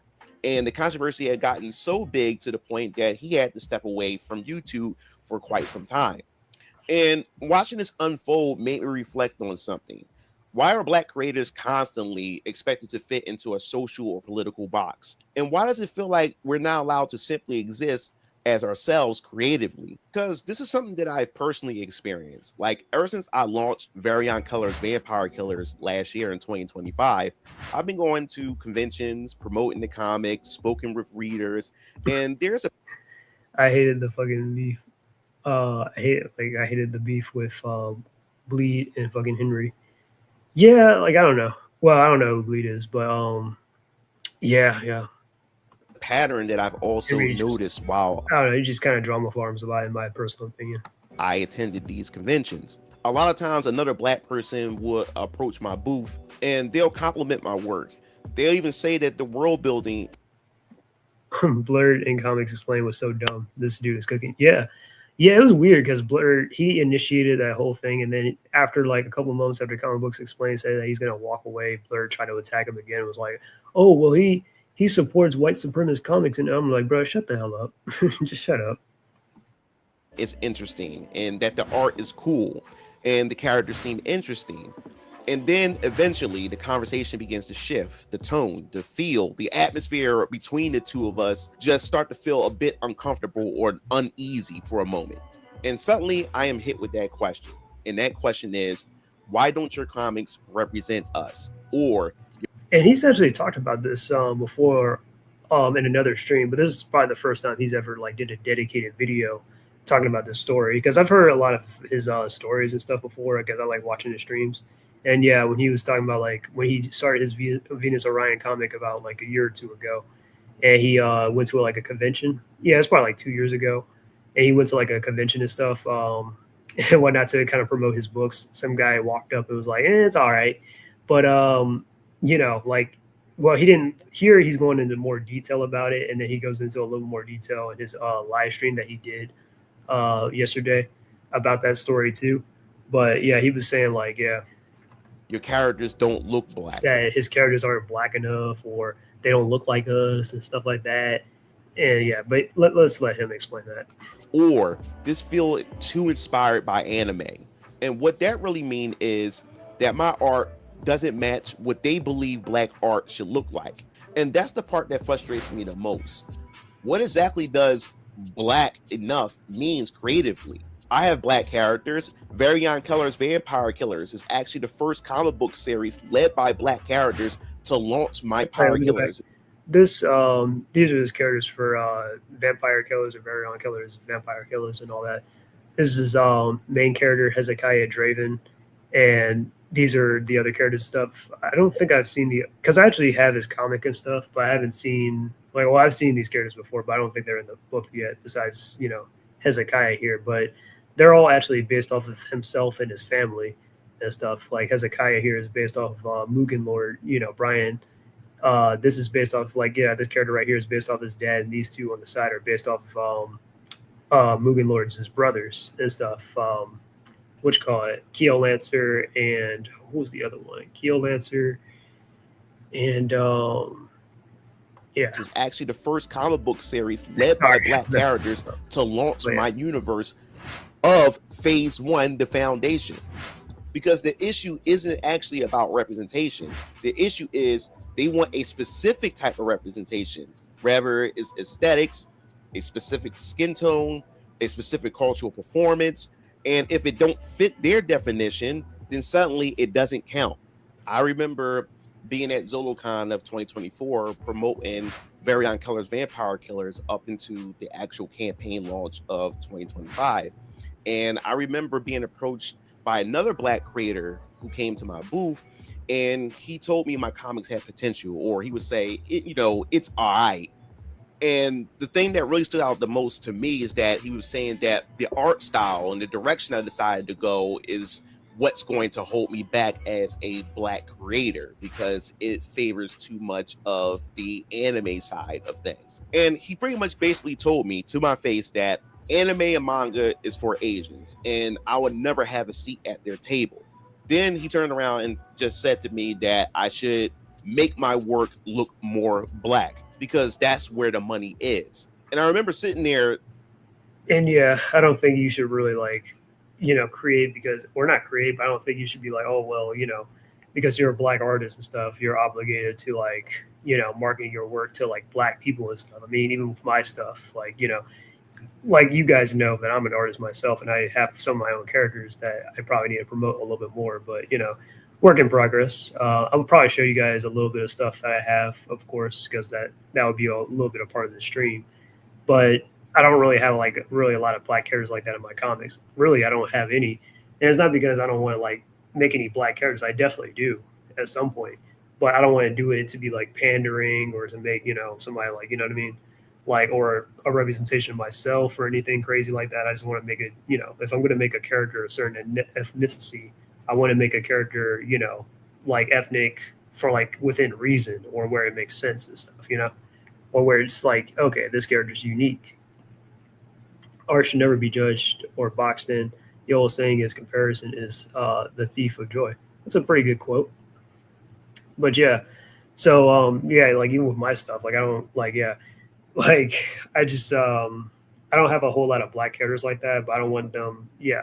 I definitely do want to make black characters and stuff, but I don't want to have it be oh, well, this is representation. This is so on and so forth. You know what I'm saying?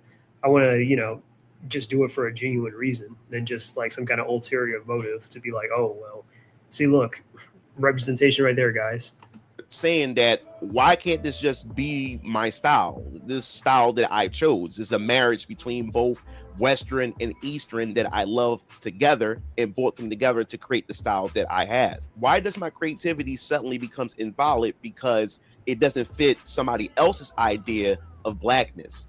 And why do I need permission to create stories that I want to tell?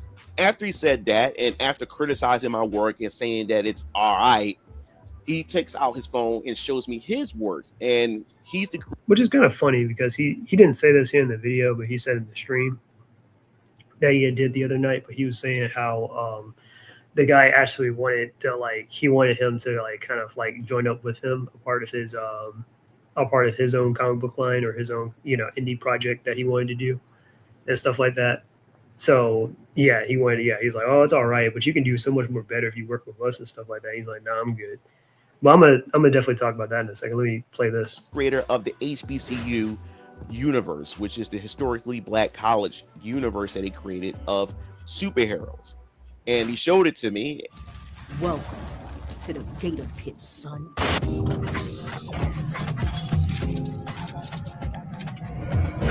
Fuck the whole block ice cream, yo.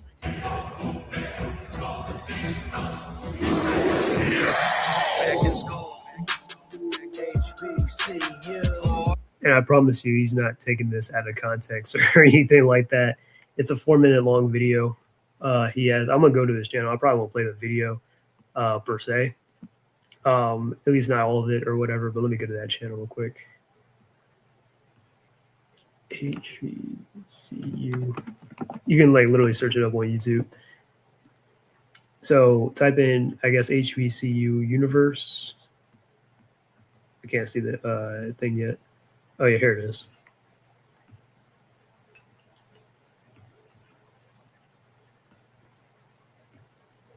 All right. So this is all that guy has right now. Is like literally that video, and it's like 4 minutes long, almost 5 minutes. Which, look, I'm not gonna clown entirely on the animation because he is just indie. Upon a time, a city filled with chaos. Welcome to the Gator Pit, son.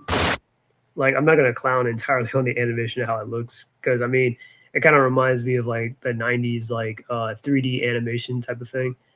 And like I said, he, you know, and obviously he must have worked with other people and stuff like that too. But this is, like, as you saw, this is the only video that he has uploaded. And this was uploaded like 3 years ago. And let me see. Okay, 2022. So that was almost like at least 3.5, maybe 4 years ago almost. But yeah. And he has nothing else uploaded on this channel and stuff. And I went to his website and stuff too. And again, there's not really like any comic books or nothing. It's just like, oh, well, this is just his website. And he just talks about, oh, this is my project and stuff like that. Here are the creators, blase, blase.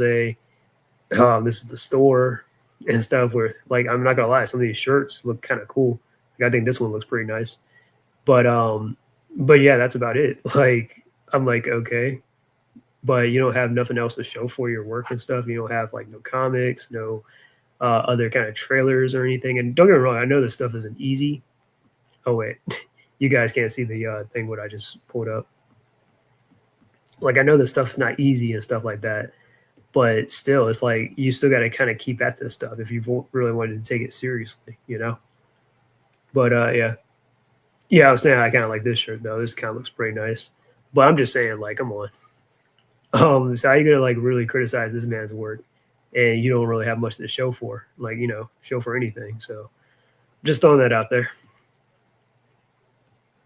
Anyways, let's get back to Brian's video. So yeah, and on top of that, it's kind of weird too to me how like a lot of black indie creators, or not even, well, yeah, a lot of black creators or writers or artists and stuff. Like, this is what I'm saying. Like, when it comes to, like, let's say white writers and stuff, and this isn't me saying white writers are better or black writers are weak or not as good or whatever, has nothing to do with that. I don't think race is like limited to, like, you know, something like that. But I'm just saying it's kind of ironic for, like, when black writers try to get into this stuff or whatever, they write the most stereotypical things in these stories about black people or black characters and stuff, and be like, oh, well, you know, like, And there's been a lot of controversy, like even in recent years, you know, like that Captain Durag thing that wasn't that long ago, where like I know it was supposed to be like sort of a parody of like in a kids cartoon or something like that, but it's still kind of like, but why though? You know, like why'd you do that? That was pretty stupid. Or like the Black Panther stuff, like you know what I mean, like Black Panther right now. Like Black Panther just had a 60th anniversary and stuff, and nobody's talking about it. Like a 60th anniversary comic and stuff. Nobody talked about that Black Panther comic, right? Nobody's talking about like Black Panther now dealing with like whatever he's doing in his own comics, because he does have a main line of comics inside Marvel right now, where he's dealing with like black versions of certain characters, like a black version of Dr. Octopus called Otto Blacktavius. I don't know. That sounds pretty stupid, I know. But I'm just saying, like, why? You know, or like a Black Emma Frost, a Black Juggernaut, whatever. It's like, what are you guys even doing? You know? And again, this is written by black people or black writers.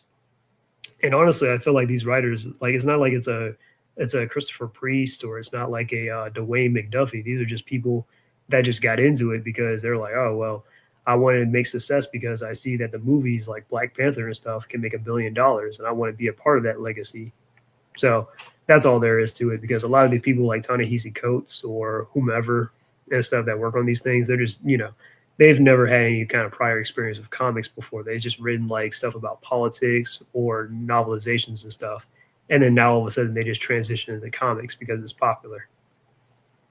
So that's the point that I just wanted to make with that. After you showed it to me, and I'm looking like, oh yeah, let me read these comments. Black by few Revy. I think you might be talking about Black Lagoon. AI would take him further, and you're exactly right. Yeah, AI actually could do something. Captain Durag is Boondocks' character than Kid's character. Yeah, Thugnificent or Gangstalicious.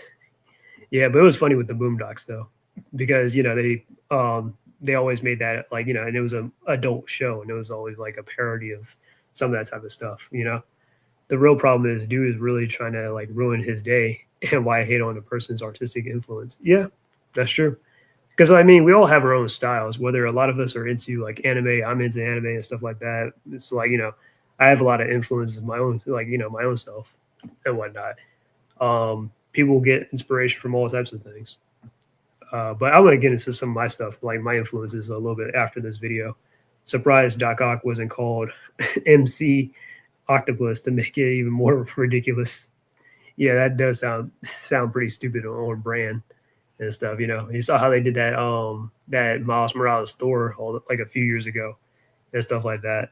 Like I was like, man, what are you guys even doing? seriously? How'd you even allow this? Now this is his work. Looking at his work and then looking at mine. Damn it, kid, I'm on my way. What is going Kid, on did here? you forget? The party was canceled to avoid a potential police raid. Your friend should already know that. No fucking way.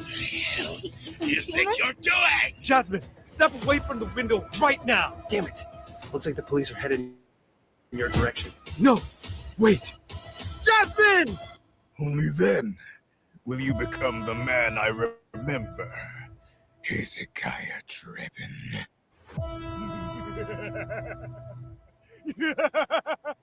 And you see how that didn't seem stereotypical? I'm just saying, like, yeah, that was a lot more better. And it wasn't like, oh, well, he just made it. No, it just was. It just was better and stuff, you know? But what do you guys think about that? Like his trailer compared to HBCU? Seriously? And what's even more frustrating as a Black creator is that you're being attacked from both sides of the spectrum. Because one side, if there's any hints of Black or any hints of diversity, it's automatically labeled. And yeah, Mugen Lord also got a lot of flag for this, where with the culture war side of things, where a lot of people on the whole anti-culture war side of things was attacking this character because of how her hair was styled or whatever. And they're like, oh my God, it's woke. And he's like, what's the big deal? Like, you know, that's just a Black woman with her natural hair out. That's not a sign of it being woke. Label as woke.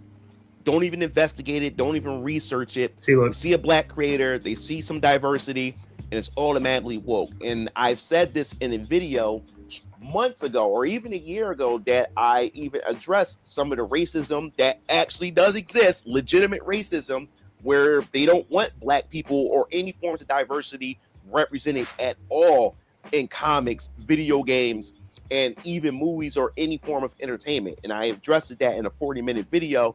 So if you want to, because he was saying like, look, some of us, you know, we can be into the whole anti-culture war side of things, but some of these guys kind of lost the plot, or it's kind of like, all right, you guys are kind of taking things to a different kind of extreme, where it's like, look, like for me, right, I don't have a problem with, like, let's say black characters. I don't have a problem with diverse characters. I don't have a problem with, like, let's say gay characters or whatever, or anything like that, as long as it's like, oh, okay, told in a good story and it's not like over pushed or whatever. Nowadays it is kind of over pushed, but it's kind of like, okay, some of these guys don't want to see that stuff at all, you know, where it's kind of like, okay, this is starting to get a little bit too, you know, but yeah, but this is video that he has on his main channel about it. go check that out. You can check it out as Pretty well. So as a black creator, you also have to deal with that. But then there's the other side, and that other side is people always questioning whether your work is black enough. So you end up in this weird space where one side rejects you for simply existing, and then the other side rejects you for not performing your identity correctly, and that's exhausting. And I've experienced this directly. And as you can, if you guys can tell, you know, the way how Mugen Lord has his hair all styled and stuff with the straight hair and stuff, you know, he definitely he gets a lot of flag too sometimes, and be like, oh, you're just trying to appease white people and stuff. You don't like your natural hair, so that's why you get it straightened and stuff like that. And look, if that's the man's hairstyle, that's his hairstyle. I mean, I'm low key, I'm not gonna lie to you, I kind of want my hair like that too sometimes and stuff, you know, because I've always loved to like doing a long hair and stuff like that. I mean, I'm happy with my hair now because I haven't been like cornrows and stuff. It definitely would be cool to get dreadlocks and stuff like that, you know. But yeah, I've always liked long hair and whatnot. But yeah. With one of my characters just a couple months ago on social media, I posted and revealed one of my black female characters who goes by the name Dr. Yolanda Briggs. Oh, and she makes her first debut. You know, they'll say all that type of things about Brian here. In Baryon Keller's Vampire. For sure, you know, he gets it too. But yeah, Dr. Yolanda Briggs. Yeah. He's talking about this character a lot. Chapter 2 next year when I launch my Kickstarter campaign in 2027. So be in the lookout for that. And also shout out to the voice actress of Dr. Yolanda Briggs, Akshima. She has done a really good job. Anyway, I did not expect her to bring so much controversy once I made the post, because the blackness crowd has stepped in and told me that she's not a black woman. And just picture this for a minute. The creator, I am the creator, and a black creator on top of that. Hang on. Let me read something in the chat. It works for Captain Durag in the Boondocks universe parody. Yeah. Forgetting Captain Durag sidekicks. No funny. Not a joke. It's real. Oh, God. Oh, God. Anti-woke people had diversity. Anti-woke mostly were Hispanics and blacks. We need to make a DNA test for true Arabian black creators. But yeah, let me explain this. Told them that Yolanda Briggs is a black woman, but they're telling me that she's not. And this is from the same crowd on social media that would tell you to respect the author's creation. But now you have a black creator such as myself, and now they're telling me as the creator that that's not a black woman. And no matter how hard I try to plead the case and argue the point that Dr. Yolanda Briggs is a black woman, people still try to override it because Yolanda Briggs doesn't fit their ideal image of what a black character is supposed to look like. Meanwhile, these are the same people online who would claim completely unrelated anime characters as black based on hairstyle and vibes. And what do I mean by that? You have a certain sector of black Twitter or the black anime community that will claim Piccolo as black. And like I said, that's always been a joke about the Piccolo being black thing, but some people kind of took that a little bit too literal about him being black. And Piccolo is literally a green alien slug man that claims that he's a demon lord.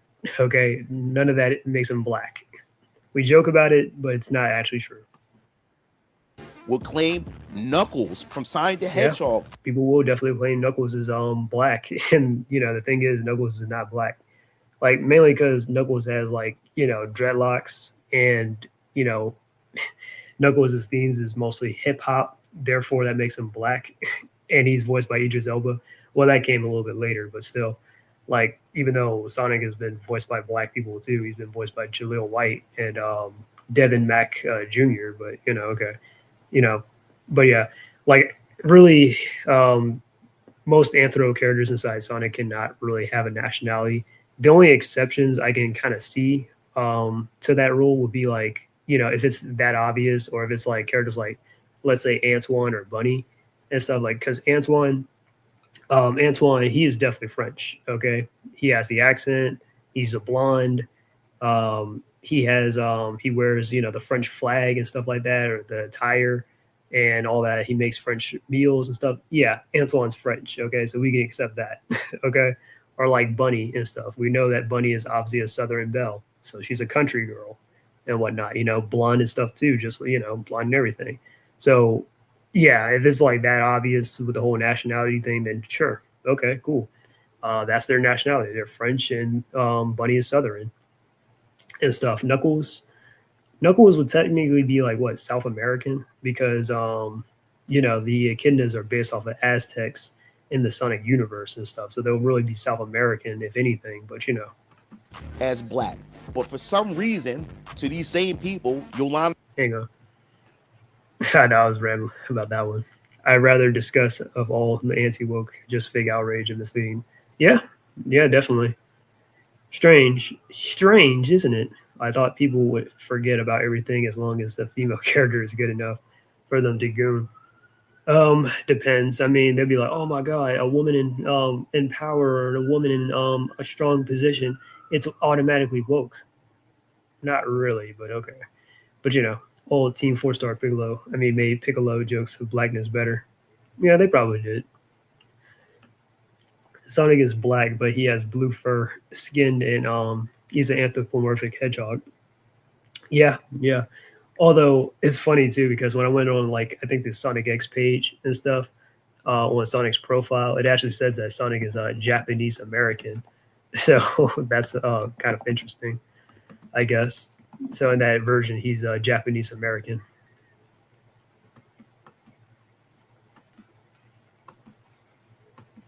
Let me see if I can go to that real quick.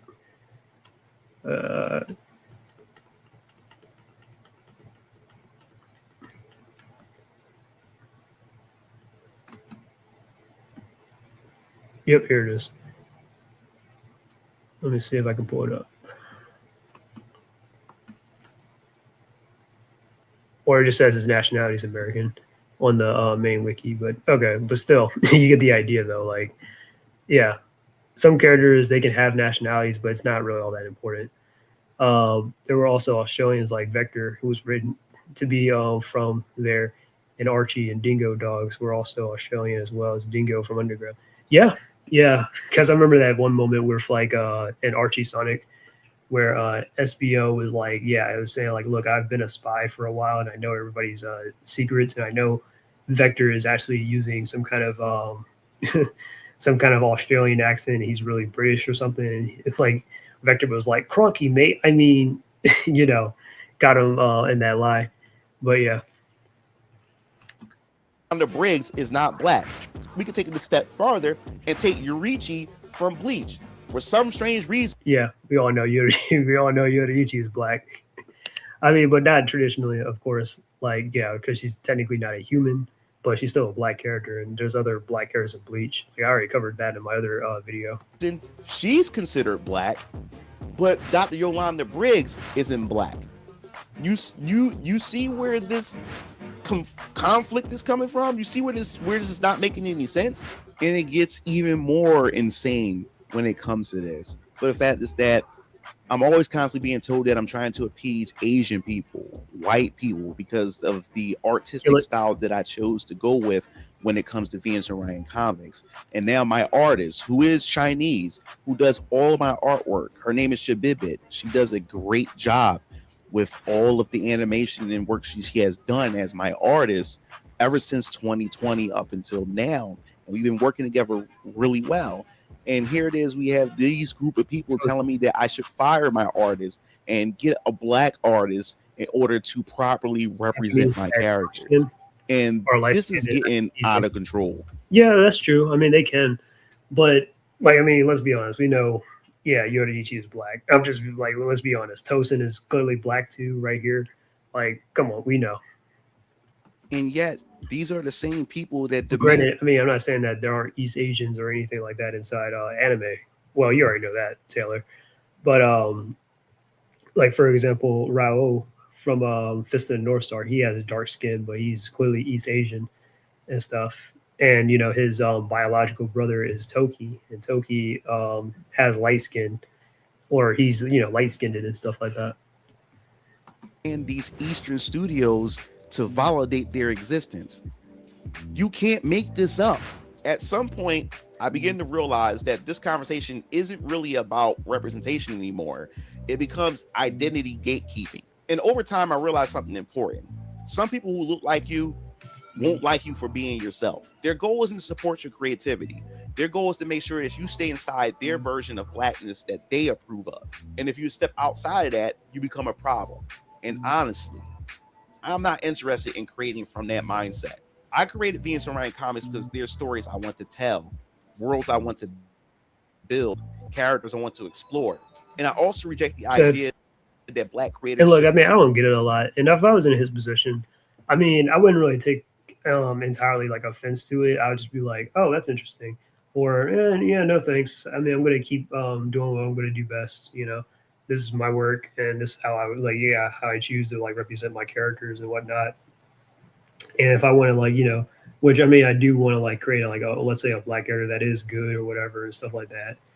But I want that character just to be a character first, and the whole black and the representation stuff can come later or come second to all that. That's how I would put it. Only create stories centered around race or cultural identity. Some creators want to do that, and that's completely fine.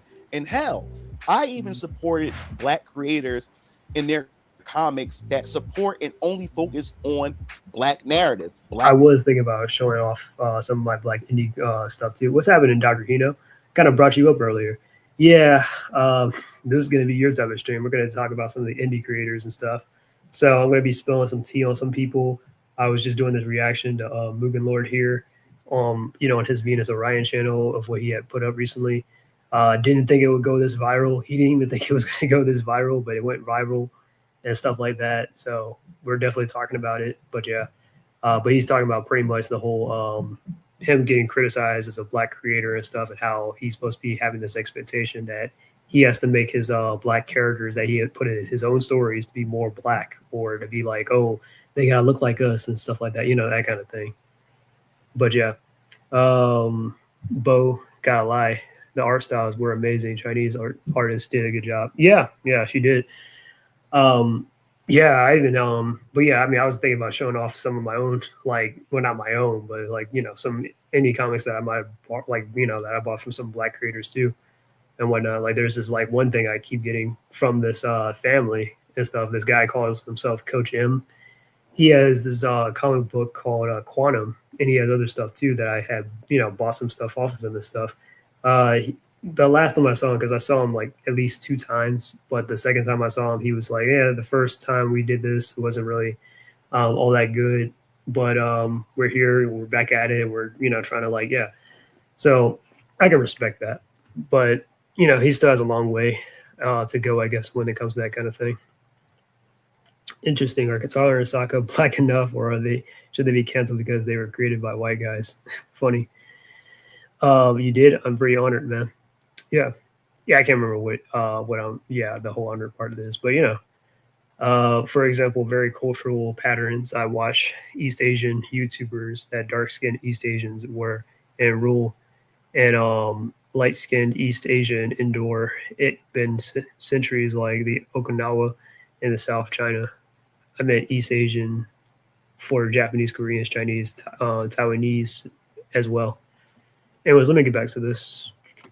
black stories, that black identity, and they have some great stories. There's also a manga studio that just focuses on the Clock Striker. I have this right here.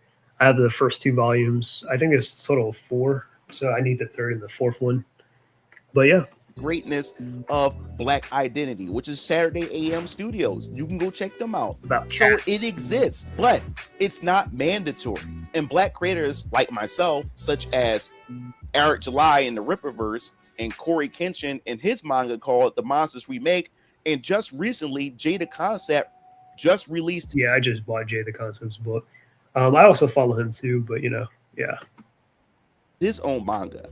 Creators like us, we don't adhere to those rules or those social obligations that was thrusted upon us as black creators. We don't adhere to that. We create stories that we want to create, and that should be completely fine. Growing up, I love Spider-Man, Batman, X-Men, Superman, and most definitely Dragon Ball Z.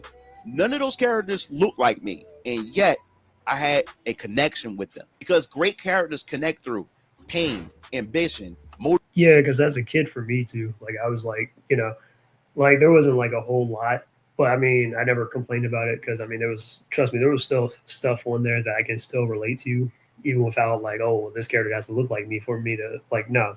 Some of my favorite characters, like, Sonic is my favorite character of almost all time, right? Sonic's not even a human and stuff, and like I said, I just got done watching Sonic Underground and stuff. There are some things I can kind of relate to Sonic on, but some things that I'm like, but he is a character that I admire. Naruto is one of my favorite anime characters and stuff, and I don't look a damn thing like Naruto. I don't got blonde hair and blue eyes or fair skinned or anything. None of that stuff. But still, I mean, I respect and I admire the character and stuff, Lena Inverse, that's another anime character that I really like and stuff. I'm not a female. I don't have long red hair and stuff like that, anything like, what I mean? But I can still relate to these characters, or I can still I still enjoy these characters for who they are. Motivation, hope, and ambition, not just race. Every black kid I knew in the hood loved Dragon Ball Z. Everyone wanted to be Goku and Vegeta, and their race had nothing to do with it. We knew we were those characters. I didn't grow up in the hood, but but come on, everyone knew what Dragon Ball Z was. And don't lie, some of you even pretended in your room trying to transform into a Super Saiyan. Nobody cared about their race. We connected with their journey, and that's how I approach storytelling with Venus and Ryan comics. No matter black, white, Latino, or Asian, you could pick up a chapter of VK and relate to Hezekiah, Isaiah, Caleb, even Varian himself. You should be able to connect with Darnell Brooks, the Dust Defender, despite him being black, even with my mixed race characters, such as Princess Adax and Faith Tanaka. Hell, I can't wait to tell Lazarus' story once we explore the cosmic corner of my universe, because these characters deal with struggle and show motivations that anyone can relate to, because these characters are not only just fictional, but they also have hope. They represent that brokenness that people have trying to survive a chaotic world. And at the end of the day, I don't believe that black creators should be forced into a creative box. We should be allowed to experiment, create freely, take inspiration from other culture, and most importantly, tell the stories that we want to tell. Not stories designed to satisfy a social checklist, because the moment the creators lose the freedom to create authentically, art starts becoming performance rather than passion. And honestly, I'd rather fail being myself than succeed pretending to be someone that I'm not. So let me ask you, do you feel that creators today are pressured to fit into identity expectations? And should the artist feel obligated to represent their race or culture in a specific way? Let me know in the comment sections below. And thanks for watching this video. This is Brian Howard Blackson Jr. signing off. Do I feel personally pressured? Not really.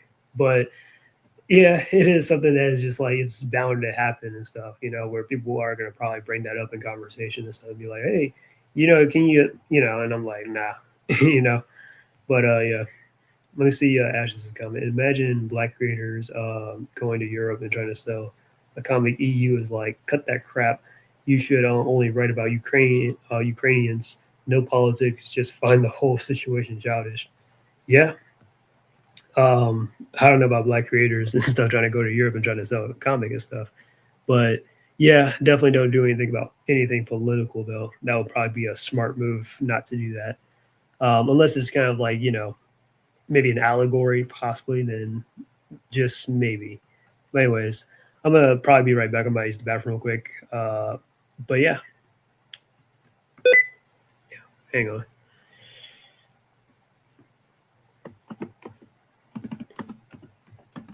Right back.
All right, I am back. Um, coincidence. My dad and I watched North Star today on Amazon. North Star with Berserk 2016 CGI animation level with Arc of Orphans and finale. Interesting. I still need to see most of the other Fist of North Star stuff, but I have seen like of course the '80s anime and stuff like that. I've seen all of those episodes and whatnot. Really good show, and you guys know I've played that game, Lost Paradise, and I'm actually trying to go back and like read some of the mangas and stuff. I actually have the manga where Ken and Raul have their final battle and stuff like that. So I'll probably try to like go back and get some some of the mangas and stuff. I still need to actually read the final the finale of the manga and stuff because they never adapted the true ending of Fist of the North Star where like Ken took in his nephew, Raul. I mean not Raul. I mean I said Raul. Raul's son. My bad. Raul is Kinshihiro's adopted brother, but Raul had a son and stuff that he probably didn't know about, and Kenshiro had took him in to make him the new successor of Hokuto Shinken at the end of the series. So I gotta read that and see what that's about. Fun fact: my dad watches the old North Star back then. Surprisingly, yeah. It's a really good show. But anyways, that's enough about that with Mr. Blackson here, Mugen Lord, Venus Orion. But yeah, so this is what I mean by like indie creators and stuff. And then I'm going to talk about some of the ones, because I think what he's doing, I definitely respect Mugen Lord, and Mugen Lord is definitely like one of the most inspirational like guys that I see on YouTube and stuff that really follows his craft, and like a lot of the stuff he says really resonates with me. Probably not everything, but still, I definitely like to like hear the guy talk and stuff because he really is a very compelling and interesting kind of guy. So anyways, this is Sean James's channel. So basically Sean James, he also used to be a YouTuber I used to follow a little bit here and there and stuff, and he has his own indie comic thing going on and whatnot. But he's kind of like a failed comic book creator and whatnot, and he's also like he's into it, but a lot of people aren't really reading or checking out his books and stuff, even though he like promotes it a lot on his channel. And he's also making videos complaining about how he can't move out of, I think he lives in New York or something, and he can't move out of New York because it's hard to find a job and stuff like that, and people are criticizing him about it, and he's like, oh, if you're going to criticize me about it, then you might as well support me, right? Like what? Or give me money and stuff like that anyways, or whatever. And I'm just like, dude, what are you talking about? But yeah, like it was weird with Sean James.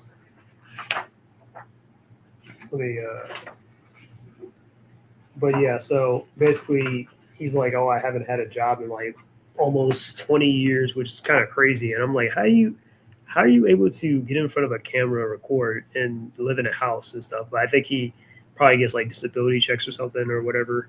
I think, because I think he brought up, like he might have mentioned that he has like a mental disability or something like that. So I guess, but it's still like, you still can't like get a job, or you can't like, I don't know, just like, all right, save up your money, research an area that you want to move to. Then once you find an area, move out that said area you're in and move into that area, or at least move into like maybe like a hotel or something for a while. And then until you like find your own place, and then you do a couple of job interviews and stuff like that. And then once you're making decent income and stuff, then you can kind of like move in into like a place or something like that and just stay there for a while, and then focus on yourself, work on your own indie comic books, and then bam. Like it's just that simple, But he just wants to make things complicated. He's like, oh, I can't do this, I can't do that. Like what? He's like a 50-something-year-old man or whatever. So it's kind of weird with him and stuff. Honestly, I kind of unsubscribed from him when he started talking a lot of crap about the Rippaverse.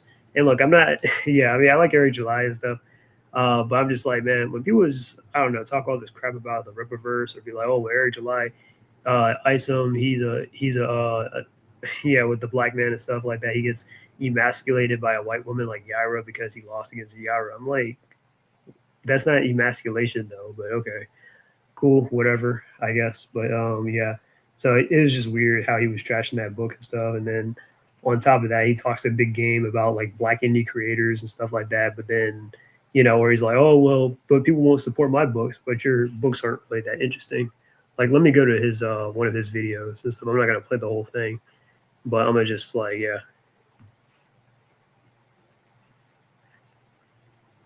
Coming to e-readers, Steam, a new woman. The devilish diva starts on the road to becoming a new creature in Christ in this all-new Steam series adventure. Get your copy of The Steam, a new woman at Amazon.com and other online booksellers. And this is what I mean. Like, the art's okay, but it's not like, it's okay, like, but it's not like something that's gonna like get me to like, oh, I definitely got to get this book to see what it's about. Like, not really. It doesn't look interesting at all. This is kind of like awesome Archie type stuff, where you're just interested in it for like the soap opera and the drama. But yeah, or honestly, this kind of looks like, to me, like not even like an actual comic book. This kind of looks more like a like one of those like type of like like just a like an illustration or something or whatever. But yeah, But this is one of his books, and then he kind of, goes into more promotion later towards the end of some of his videos about it. Or structure. Paper video, you can comment, rate, and subscribe. Now available in paperback and e-readers, ISIS Runway of Doom. The Goddess Next Door structures stuff on the catwalk to take on. Like I said, doesn't really look interesting at all to me. On a runway of rogues in this action-packed all make me want to really pick up the book. Like, I gotta go online, unless it's affordable. But new ISIS series adventure. Get your copy of ISIS Runway of Doom at Amazon.com and online booksellers everywhere. Next up, John Haynes has an offer that he can't refuse. Now available in paperback and e-readers, John Haynes, an offer he can't refuse. The man who rules the world gets a job offer he can't refuse in this action-packed all-new John Haynes series adventure. Get your copy of John Haynes, an offer he can't refuse at Amazon.com and other online booksellers. And like I said, that's like the only books he promotes where he talks about it. And I'm just like, look, this stuff doesn't seem all that interesting and stuff, So it's like, why would I want to invest my time or my money into like getting stuff like that, But yeah. To be fair, finding a home is a global problem nowadays. I'm afraid how I'm going to get my own place outside of renting. Yeah, I understand. I mean, I don't have my own place either. I live with family, to be honest. So I can't, completely judge. But still, it's like, dude, but I'm not a 50-something-year-old man that's like, oh, I can't get a job. I don't know how to budget my money and stuff like that. Oh, yeah, Dr. Hino. Definitely Sean James. Who's this again? Oh, Sean. Yep. No, I'd rather buy a Lara. Oh, God, no. At least the cover is definitely memorable. I don't know. Like, I'm a little bit divided on the Lara Sue Chronicles. I mean, funny enough, Ken Penders finally has that book out. I'll say that. But Jesus Christ, I'm like, his artwork, though, is just terrible. And honestly, it's like, do I even want to get it? Because I'm like, I don't want to support Ken Penders, but I got to see and I know the story is not going to be good. And I kind of want to see what kind of a train wreck it's going to be. So it's like, you see the dilemma here, but I don't know. So yeah. So anyways, but that's Sean James and stuff. So I'm just like, dude, there's so much like just going on with him and stuff like that. Then we're gonna talk about a familiar person somebody actually had here on this channel one time.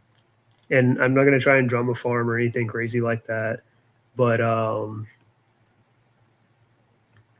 Fizz Chozo. Yeah, that's right, Fizz Chozo.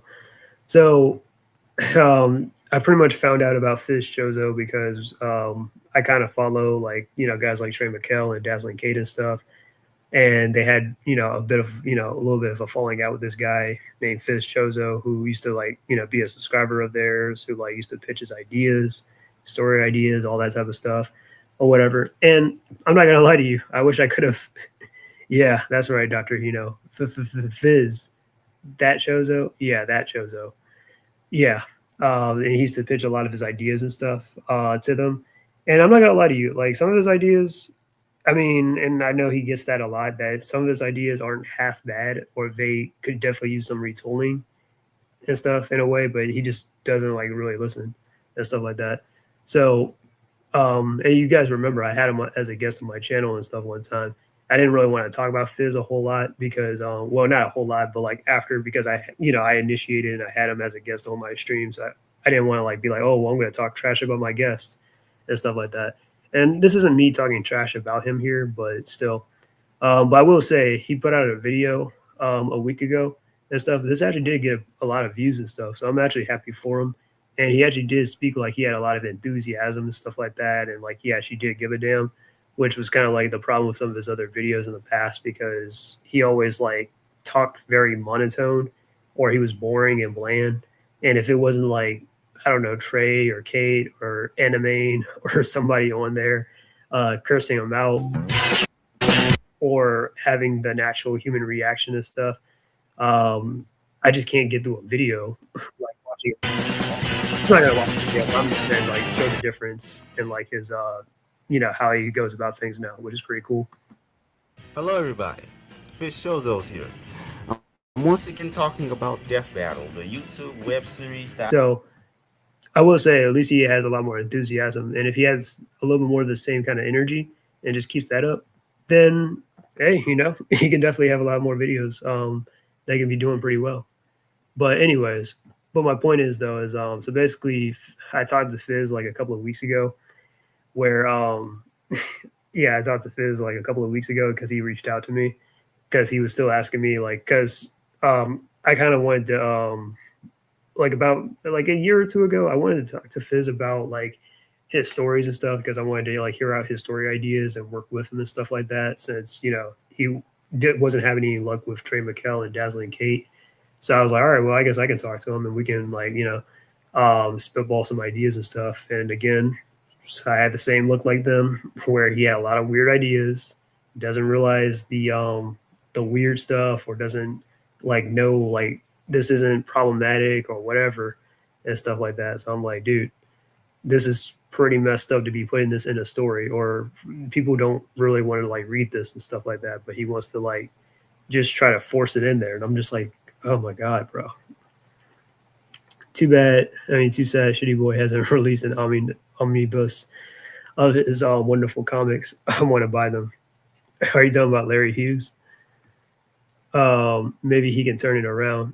That's a big maybe, but I don't care anymore. Yeah, I don't blame you. At one point in time I did, but that dude has some colorful words about minors. Yeah, he said a lot. He said a lot of stuff. But anyways, yeah, so he reached out to me about probably 2-3 weeks ago and stuff, and we kind of talked and stuff, and he was still trying to convince me, because Fizz, I haven't really talked about on my channel ever since I had him on a guest here, but Fizz has a lot of weird ass ideas, as I'm pretty sure Taylor and Dr. Hino, you guys already know Fizz's whole deal. But he had a lot of weird ideas, like his Goofanoid, his clown superhero, Tiger Man. He really was trying to push his 2 female characters, Motionator, Salamantis, and stuff like that, Lightwave, and of course his favorite, Penetrator and Mr. Dose. So he was talking to me about the Penetrator, which, in case you guys don't know, the Penetrator is supposed to be a villain for his character called Captain Metal, but he wants to make the Penetrator a solo character and stuff. That's he's still a villain, but he's a rapist, and he's known for being a rapist, and that's that's relative to his superpower. Which I'm like, look, I'm not saying you can't have rapists supervillains and stuff from time to time, because there are characters like that inside even Marvel and DC comics. For example, Marvel, they have characters like Sabretooth and stuff. Sabretooth, I think it's heavily implied that he's done a lot of sexual abuse to women. He definitely likes the violence on women, that's for sure. And Omega Red, Omega Red has definitely done a lot of sexual abuse and sexual violence on a lot of people and stuff like that, But they're not that's not but their gimmick isn't that they're a rapist or whatever. Their gimmick is Omega Red's powers is his tentacles and his death spores, or Sabretooth, his, he's literally a Sabretooth, a cat-like feline type of character or whatever. That's a renegade kind of Wolverine, that kind of thing. And look, I don't mind the hentai comic idea. It just goes on the big what the fuck tangent. Yeah, I don't know. With Fizz, I know he had a hentai comic book idea or something like that, he said, but Fizz just completely hates sexual things, I guess, all of a sudden. But but the Penetrator thing. So he wanted to make him a villain for his Captain Metal character, because his Captain Metal character was which is kind of a shame too, because I know a lot about Fizz's characters, because I've gone back so many times on those streams that he's had with other people, to in a way kind of give me a little inspiration to be all right, this is what you what not to do when you're creating your own comics and stuff like that, when you write your own stories. Or it's entertaining, but it also feels like a pretty good motivator to me anyways. But yeah.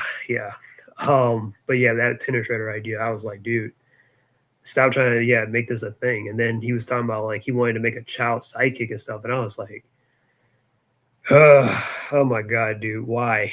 Why did you think that was a good idea, to have a child sidekick to a rapist villain, you know? And he's like, well, he's kind of like Penetrator's kind of like a big brother. No, somebody that devoid, that's like willing to commit, you know, those type of like, you know, those type of immoral things on another person is not fit to take care of another person or to be like an older brother to anybody. Okay. They don't have that kind of discipline to control themselves. So he has no business having a child sidekick. Like, that's stupid.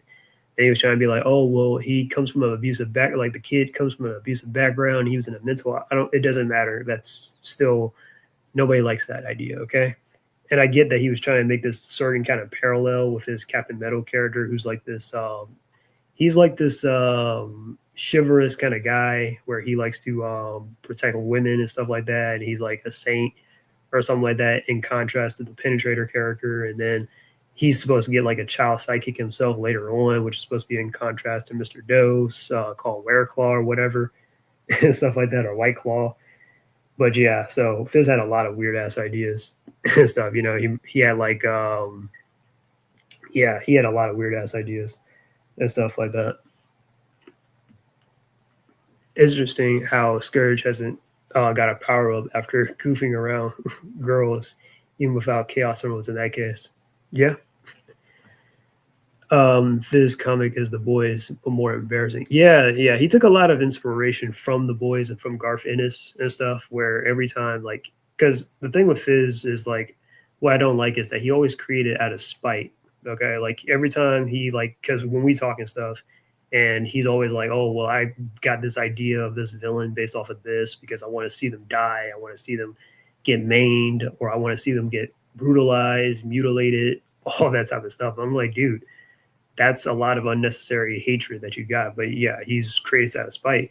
And as a creator, I don't think you really should create out of spite and stuff like that, you know, because it just doesn't help. You know, they're like, it's not good for you. It's toxic and whatnot, and you just got to move on and just create things that you want, that you do like and stuff. But then he's like, oh, well, the things I do like and stuff, people don't like it. Well, you got to make it work. Because he claims that, oh, well, people don't like the stuff that he writes and stuff like that.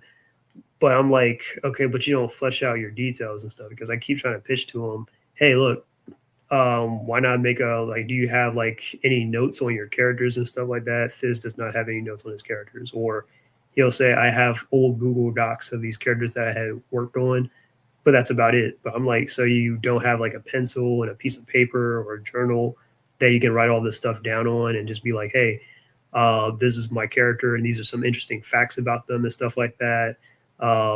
That, you know, I can probably put a little bit out there to help develop them and stuff like that.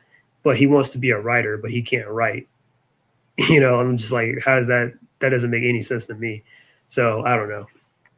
But yeah, but like you were saying, Taylor, with the Boys thing, like he'll take a lot of things like, oh, I'm going to like take the concept of like regular people fighting like magic girls or something like that. And like the magic girls are like the boys, or not the boys, but like the Seven or something like that, where they're like, oh, this powerful entity or whatever, and then these regular people are gonna like kill the magic girls and stuff like that because he hates the genre of magic girls. I'm like, bro, why do you have this whole hard on, or this whole thing for like hating on like or brutalizing women and stuff like that? And he tries to say he doesn't, but I'm like, in truth, no, you do. You do have a thing for hating on women, though. He even said in one of his streams in the past that he hates sexy women and stuff like that. I'm like, what kind of straight man says that they hate sexy women? Like, I mean, I can understand some people be like, well, they don't really prefer sexy women, and maybe they might prefer like an average, like, you know, like a plain Jane or whatever. Fine, but Jesus, I'm like, that kind of sounds pretty gay if you ask me. If he used sexual abuse nature to characters before how he handled subjects would fail. Yeah, like with his like Goofanoid character, he was like, oh, that character has schizophrenia and mental issues and stuff like that. So, and I'm like, but he's fighting crime, but he has mental issues and schizophrenia. Like, no, he's going to be a liability in battle and stuff like that, you know? Or like his Tiger Man, where he has 2 lesbian moms, but he's got sexual villains and stuff like the Lesbomorphs or whatever. But he dropped that idea because everybody told him how terrible that was. Or like, he had another idea too, where where he told me in the DMs about a prostitute villain that he had that went up against Tiger Man that has like a magic dildo, and I was like, oh my god, what are you doing? And he's like, well, what kind of prostitute villain? What kind of weapon would a prostitute villain have? And I'm like, okay, I can think of plenty of weapons that a prostitute villain can have, or a villainess can have. I don't know, whips, chains, guns, a taser, handcuffs, knives. Like, you didn't think of any of that stuff. You just went to like magic dildo. Like, that's pretty weird, bro. And that's not good, especially when your character is a little kid. He's like 11, 12-year-old boy that can transform into a grown magic Tiger Man that's based off of Captain Marvel. And he's also he's also based off of Ghost Rider too, which is pretty fucking weird, but okay. Then he also got these other weird ass unappealing characters and stuff, mainly his female characters, of course, like Roachinator and Salamantis and stuff. I'm like, who the fuck wants to follow a damn character about a roach and stuff? And he keeps trying to pull from this idea from like the 2012 TMNT cartoon, because they had a one-off episode where the villain of that episode was a roach, or it was called the Roachinator or something like that. Which you remember, like in that show, Raphael had a irrational fear of roaches and stuff like that. He fought that big ass cockroach or whatever that the spy roach that Donatello had, but got mutated and stuff like that. Remember? Yeah, he based it off of that. And I'm like, okay, but that was a villain though, and it was in a one-off episode. Nobody wants to see that as a main lead. Like, come on, bro. So I don't know. He just did a lot of weird stuff. Lightwave, that was to me probably his most interesting character, but he just refused to like make it work with the whole powers and stuff, with the whole because like the character has super speed like the Flash, but also got energy constructs like Green Lantern. And I'm just like, okay, but the character is a little bit too overpowered in that case, or the powers just don't correlate. You know, it was like you're better off just having the Green Lantern powers and stuff and the constructs, in my personal opinion. But that's just me. Anyways, it all reminds me of one Russian filmmaker who made superhero movie to beat Marvel, yet it turned out as nothing but cheap MCU movie ripoff. I can see that. I like sexy women. I'm not gay. Yeah. Most people like appealing women. The Angel character was a good idea. Yeah. Even the Angel character, like, okay, everybody said that was a good idea. I thought it was actually, I thought it was a pretty interesting idea too. Like a prostitute that becomes like a hero stuff. And there are prostitute characters in comic books that have become heroes in the past. Like, I mean, there's this one character in Savage Dragon. Her name is Ravager, and she's actually the main love interest of Savage Dragon. But yeah, Ravager, or no, Rapture. I said Ravager. Rapture, that's her name. She's a black prostitute girl and stuff like that. And I think she has like lightning abilities and stuff like that. But yeah, she was a love interest of Savage Dragon and stuff like that, and she was a pretty good character for what I heard. Or like a lot of people probably don't know this unless you've read Batman Year One, but Catwoman was a prostitute and stuff like that at one point, you know, in her past before she became Catwoman and stuff like that. But yeah, Catwoman's not really a heroic character, and she's an anti-hero, but still, you know. So it's not like it's a far-fetched idea. But the thing with him is like, he's like, well, I don't like the prostitute character because everybody else likes it. So I noticed that during that stream when he was talking to like Trey and Kate about it, when they said that they liked the idea, he was like, oh, well, I guess I'll just have the character brutally murdered and mutilated then because I hate the character and stuff. And I'm just like, are you off some Van Gogh stuff? like really? I'm like, dude, are you off some Van Gogh stuff? Because like, you know, Vincent Van Gogh, he was an artist and stuff where, you know, a lot of people didn't really like his artwork that much, and he just, you know, accepted that. But then when he started getting compliments about his artwork and stuff from like other people, I think the guy went as far as to like cut his ear off. And then at one point, you know, like he killed himself when he got compliments about it. So I'm like, Fizz, like, are you on that type of level of, you know, of like, yeah, are you off some Vincent Van Gogh type stuff where whenever you do get compliments or you get like some kind of praise, you tend to like, you know, be like very adamant against it. Like, I don't know. At least the boys, both comic and show, have fun, extreme and entertaining humorous. Well, then Fizz's comic characters. Yeah, like Fizz's comic book characters is just so it's just so I don't know. Like what the hell? I would actually like to draw his characters though, and just be like, I wonder what these characters would actually look like. Literally said that he hates his audience. Sir, what audience do you have exactly? Yeah, like yeah, and he doesn't have much of an audience to be honest. But yeah, how you gonna say you hate your own audience and stuff like that? You know what I mean? Like that's so stupid. Like, so you don't want to make a profit at all from your characters? Like, I don't know. Vincent was the first emo confirmed. Yeah, he was an old time boomer emo boy.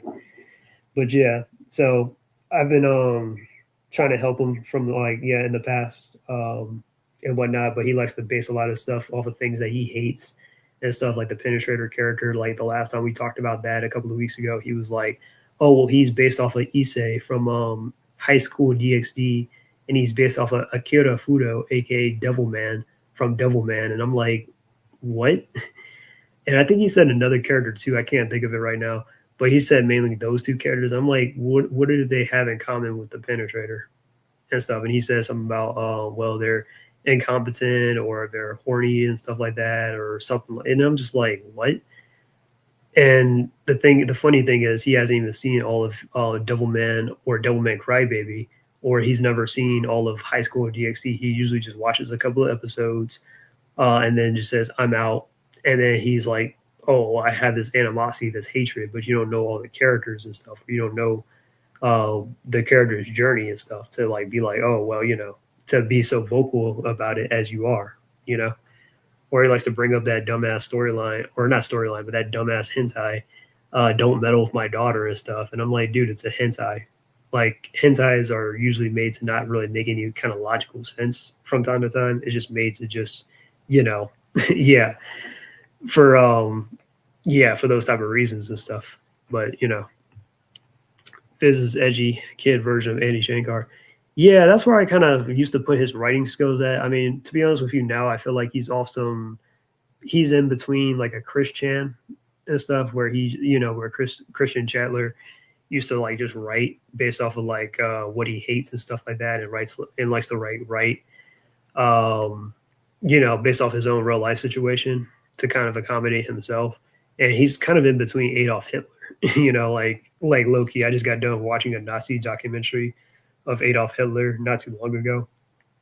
And I'm like, the signs are kind of there, in my personal opinion, but it can be there for anyone and anyone can fall into that trap. But still for Fizz though, I'm like, dude, you got to turn this around, bro. And I don't know about his personal situation and stuff because it doesn't seem all that good, but I'm just like, man, you got to get away. You got to get out, got to get a job, all that type of stuff, man. And you also, like, if you really want to take this seriously and stuff, then you got to work at it. And you can't just expect it just to fall into your lap, because he tends to just write the scripts and that's it. You don't, I'm like going to myself, like, so you don't write any other details down. You don't take notes. You don't do any of that stuff, So I'm just like, that's kind of lame in my opinion. But yeah, so I just don't think he will ever really improve or anything. And that's why he hasn't improved in like the last couple of years. Like, every time he goes on Dazzling Kate's stream, he goes there and then, he pitches his idea and stuff, or tries to like take out certain things, I guess. But then, but he doesn't get like taking out certain elements or themes that's problematic with his story and stuff like that people do not like or do not want to read about. But he's like, oh, but it's different. Okay, but it's not good either. There's a reason why people don't do that in stories. But at least Eddie's, or at least Adolf's work got sold. Chris and Fizz don't have Henry Ford to sell their work. Yeah. I mean, yeah, Fizz is going to be an incel. Yeah. But anyways, but I just wanted to get that off my chest with Fizz Chozo. But let me show you some of my stuff as to like what I mean. I'm not going to sit up in here and pretend like I'm like this big time or I'm this big shot indie creator myself. But let me show you my work and my thought process and stuff like that. I think you guys will enjoy some of my stuff.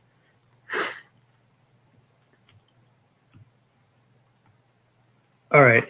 So let me go to this. So let me tell you how I would kind of start my own kind of independent comics and stuff. So usually I try to start off with like a lore Bible.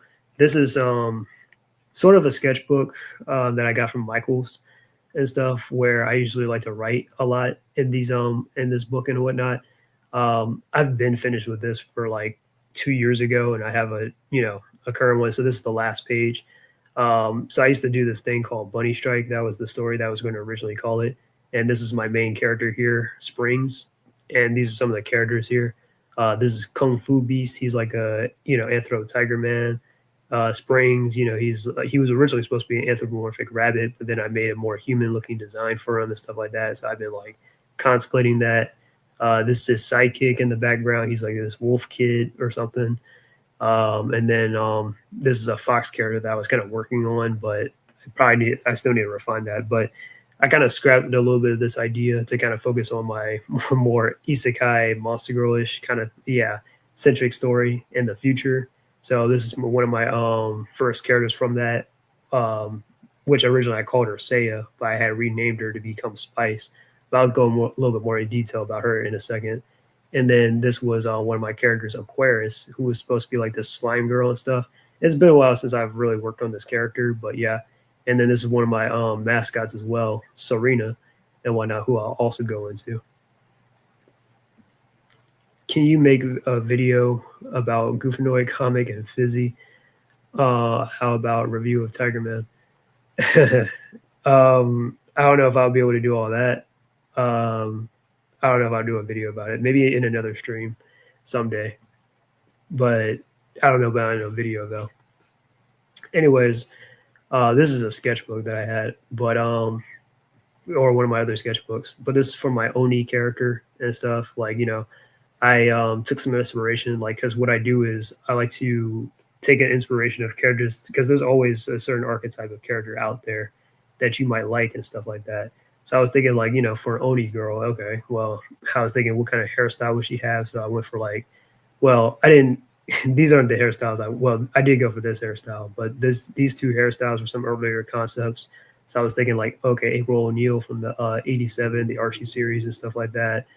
Then I went for like something like Eri from My Hero Academia, because Eri herself is also kind of like a Oni or Nezuko, as you can see in my notes. And then this is the hairstyle I went for my character. You'll see the final version in a second. But Felicia from Darkstalkers and stuff. I like the little hoagie thing pointing out and stuff. And then this is the final design for my character, Erika Arashi, right? So you see how it took me a while to like kind of work on this character a bit, and even the attire before I got to this design right here, where, okay, here, yeah. And then this is my list of inspiration of characters that I had pulled from, like Lum and stuff, because Lum, I was thinking about, like, after I finished up Yurusei Yatsura and stuff, I was thinking about Lum Vader from Yurusei Yatsura and stuff, and making an Oni girl like her and whatnot. And then, Ran is also another inspiration. She's also from the same show. Miyu Ferengi, with the hairstyle and stuff, I was kind of thinking that, when Miyu has her hair down and whatnot, and also Felicia as well, and Eri, and, and Storm Shadow. So this is my character, Erika Arashi. It's been a while since I worked on her, but Arashi means storm. So, just like, Storm Shadow's name is Tommy Arashi Kage, which Arashi means storm and Kage means shadow. But basically, these are some of her abilities, where she has basic only physiology and stuff, super strength, thunder and lightning manipulation, magnetism manipulation and stuff because of the lightning, heat and lightning resistance, elemental manipulation, force field manipulation, acrobatics, and flight. Okay, just like Lum. So, of course, the name Erika Arashi, it took me a while to kind of come up with the name. I thought, I was thinking Erika because of Eri from My Hero Academia. I was like, you know what? Why not Erika? And because she's, an Oni and stuff, she's, why not make her Japanese? So, okay, a Japanese name. Well, why not Arashi? And then age, I was like 18. Her occupation, her job, she's an adventurer. Eye color, black. Hair color, red. Species, an Oni. Height, 5'10". Like, just basic details like that. That's how you make a character bio. Let me see. Just one video of 10 minutes. I don't know, Taylor. You're giving me ideas, but I don't know if I'm committed yet. All right, updated the pricing for my books in the future endeavor to come soon. All right, that'd be cool. I definitely want to get your books, Dr. Hino, and stuff. I tried to get that one book you had, your novelization. Now this is the one in color. I also kind of based a little bit of her outfit of Sasuke from Naruto with this like ubi belt that she got on and stuff like that. But yeah, this is the full color of Erica and whatnot. And this is actually around the time of my birthday too. Yep, around the time of my birthday. But yeah, then this is one of my main characters, Spice and stuff. You know, earlier I was just talking about her as Seiya and stuff, but I had redesigned her like this and stuff, where I renamed her Spice and everything, Sugar, Spice, and everything nice. But yeah, but I took a lot of inspiration from like Lucy Arphelia, Link, Alane. This character's from Queen's Blade. She's that elf girl with the ash blonde hair and stuff, and the red beret. And then Shara L. Greenwood from How to Not Summon a Demon Lord, because I was reading the novelization of How to Not Summon a Demon Lord and stuff. And there's an elf girl who's part of the main characters and stuff named Shara. And I was like, you know, I want to make my own elf girl myself. So then I made, you know, Spice here. Or originally, like I said, her name was Seiya. But I'll talk about her origin in a second. And she might have a little bit of inspiration from Tira Masao. This is a character from this anime called Sorcerer's Hunters. Full body shot. This is one of the earlier designs I had of her and stuff like that, where originally she was like wearing green like Link. Then I kind of decided to go for red because red was like one of Link's alternatives inside like Soul Calibur. And, you know, he has a little red tunic and all that. And being an elf, of course, you know, elves are usually like archers or swordsmen and stuff. They fight with those type of weapons. So, of course, those are the type of weapons that she'll be using and whatnot. So this is the original design I had of her, where, you know, and I might go back to this hairstyle potentially, but, you know, I didn't have her ears as long as I do in some of these other ones like this, because I gave her the Jack and Daxter long ears and stuff like that, compared to just the standard, just pointing like knife ears like that. But I like to, you know, do the little Jack and Daxter ears and stuff. But yeah, originally I just used to have her wearing this like leotard and stuff like that. And I'm just like going to myself, like, it's sexy, but I can probably do a little bit more. I can get a little bit more creative and stuff. So I kind of was like, you know, I made this slit dress and stuff, which is kind of like a feminine look of Link's outfit and stuff like that. But yeah. And then I wasn't really committed to the name Seiya because it's a Japanese name. And it's like, you know, also I think it's a boyish name too. So I was like, all right, well, let me think of something else different. And knowing me, I kind of like a very simple, not so complicated name. So I thought of like Spice because, you know, I want her to use fire magic. So it all worked out. So, you know, and on top of that, the character is supposed to be like sort of white. But I can't remember if she was supposed to be like, she's kind of like Celtic, but some kind of like, yeah, Slavic or something. Sorry, that's a little, yeah. But yeah, but she's not Japanese because Seiya is a Japanese name. So I had to go with something else. So, you know, Spice is what I came up with and stuff, which kind of fit that that whole thing.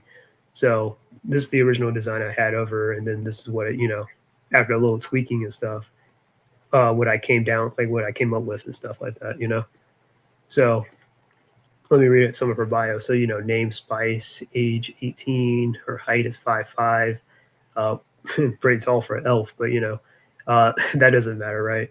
Eye color blue, hair color blonde, occupation princess, an adventurer, species an elf, powers and abilities elf, physiology, and knowledge, you know, via stealth, nocturnal sight, etc. Because elves have nocturnal vision and stuff, so they can see in the dark and whatnot. Marksmanship, archery, superhuman strength, speed, reflexes, fire immunity, pyrokinesis, fire constructs. So her powers allows her to make like things like phoenixes, wolves, dragons, helios, all that type of stuff, healing magic, etc. Like these are the powers of my character and stuff like that. What I designed for her and whatnot, you know. And then on top of that, I also have her as a swordsman as well. So she's going to be using a rapier. Like I even did an animation of her too on my Kubi Charmer channel and stuff like that. And then this is where I got the idea for like her hairstyle being like this and stuff later and stuff, because it was supposed to be like bed hair. And then I kind of thought, you know what, let me go for something like, that. And then, but I feel like I kind of want to go back to this though, but we'll see, to the square cuts. And then this is a digital render of that. And we'll talk about my character, Serena, in a second. But Spice. Let me check out some of these comments because I see some of you guys. I love her. Thanks. Yeah, I really do too. Speaking of Zelda, I'm still torn apart which fan port of Twilight Princess to play, Dusk or Courage Reborn, since they were finished exactly at the same time. Interesting. I do have Twilight Princess. I just never beat it though. The only Zelda game I've ever beaten is Ocarina of Time. But I do have Twilight Princess, and I even have Breath of the Wild, but I've never beaten those games yet, though. So yeah, so I mean, but I do want to get, like, I definitely do want to get into Zelda though, but still. But yeah, so yeah, Spice and whatnot. So yeah, she fights with like rapiers and stuff. So her style is like fencing and whatnot, archery. She has like good archery skills, and she fights with fire, like fire magic and stuff like that. And she's a princess and whatnot from like yeah. So that's what I have for her. And then I was working on like martial arts and stuff. So of course, this probably won't be the definitive style of what she'll use, but just some ideas, because I was studying like martial arts and stuff like Taekwondo, because I learned Taekwondo back when I was a kid, so I wanted to further like study it a little bit or know more about it and whatnot, since it kind of stuck with me for a bit. So, this is some of my notes that I had taken down for my character. And then, I already showed that. And then getting into my Lamia character, some of you guys might have seen this character around, but this is Serena and stuff. This is one of my favorite pictures of her. Well, I've had others, but, I like this a little bit more so than that. But yeah, this would probably be more of her, like kind of her color though, like a sort of a lavender sort of kind of color. And I'm gonna talk about that in a second, but yeah, this is like a render of her and stuff like that. This is the last one I have here. So a little fun fact, I actually commissioned Dazzling Kate and stuff to actually draw my character and stuff. And she actually drew my character like this and stuff. So this is actually Dazzling Kate's drawing, just to let you guys know and stuff. I wanted to invite her on the channel to like talk about it and stuff like that. But then, stuff kind of came up, and I know she got sidetracked and a lot of other stuff had happened. But yeah, that's one of my commissions from her and whatnot. So definitely go check out Dazzling Kate and stuff. I liked her hair texture and stuff like that. She does not have a rattlesnake, but she just has like, tongue is pretty nice. But yeah, and I like the, the little thing right here. But yeah, but Serena, this is one of my other main characters and stuff. I based her, Dr. Hino. You're definitely going to love this, but I'm going to let a little bit of my Monster Girl side of things kind of show. But I based her off of Mia from Monster Mizune, and another Lamia character as well from this anime called Monster Girl Doctor and stuff, which I was reading the novelization. And there's this character named Saphantite Knights, or just Safi and stuff. So my character right here, Serena, is like an amalgamation of Mia and Safi and stuff, and Alice from Monster Girl Quest. I've never played those Monster Girl Quest games yet, but I definitely do want to play them someday. Yeah, you can definitely tell. Yeah, most definitely. And I like and she has silver hair too, so I like that aspect about her. But yeah, and I was kind of like, I've been a little bit indecisive for what to do with her character, but basically she's going to be like a psychic and stuff. So she's going to have like kind of like ESP, psychic powers and all that stuff, clairvoyance. She can probably teleport a little bit, levitate, that type of stuff. So I was actually working on her story this week, actually, of what I wanted to do with her character. And I was thinking like, okay, why not, just to go into a little details, I was thinking about, all right, she was experimented on when she was a kid, used as sort of a child assassin. Then she was rescued. Eventually she decides to become a mercenary. And then, she wants to raise enough money to kind of start her own guild. And then once she starts her own guild, she might turn that into like maybe some kind of like corporation and stuff like that. So that's just an idea I have. in mind and stuff like that, you know. So, but yeah, this is my character Serena though, and I was thinking about it like, you know, taking a little inspiration from a little bit of Rouge the Bat with the flirtiness and the personality and stuff, because that's the kind of character I wanted to have for her. Where, you know, the other characters I showed, like Erica and Spice, they're like, you know, 18 or, you know, teenagers and stuff, or like just about to enter like young adulthood. Whereas Serena is like 28 years old and stuff like that. So I wanted her to be kind of like a mature, like older woman and stuff, where she's, you know, calm, cool, rational and stuff like that. So that was my aim and stuff. And also gave her pointy ears too. So, you know, like Mia has pointy ears and whatnot and long bangs. Usually Lamias have long bangs and stuff like that. So yeah, this is, yeah, definitely what she would like, what, yeah, my character Serena is supposed to look like and whatnot.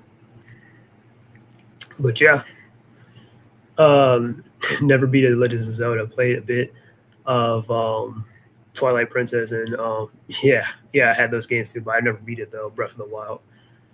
I think that's Ashes up there. No, that's Taylor. You read Divergent? It's getting a reboot version of the novel. No, I never really heard about it though. Snake. Yep. Zack Snyder or Zack film Batman didn't kill Rule. Oh, I know, I can tell. Yep. It's on YouTube. But yeah, yep. So these are my characters and stuff, or some of my main characters. I have other characters, of course, too. Not a whole lot, but these are some of my main ones and stuff. I was also working on like another character who's supposed to be like kind of like a Mega Man sort of inspired character and whatnot. But I don't have a whole lot of details on him just yet. But yeah.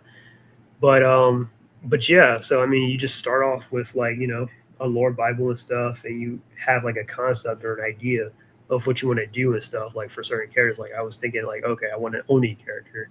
So obviously Onis are supposed to have horns. They're supposed to wear a little less clothing and stuff, you know, or they're Japanese yokais or whatever, demons.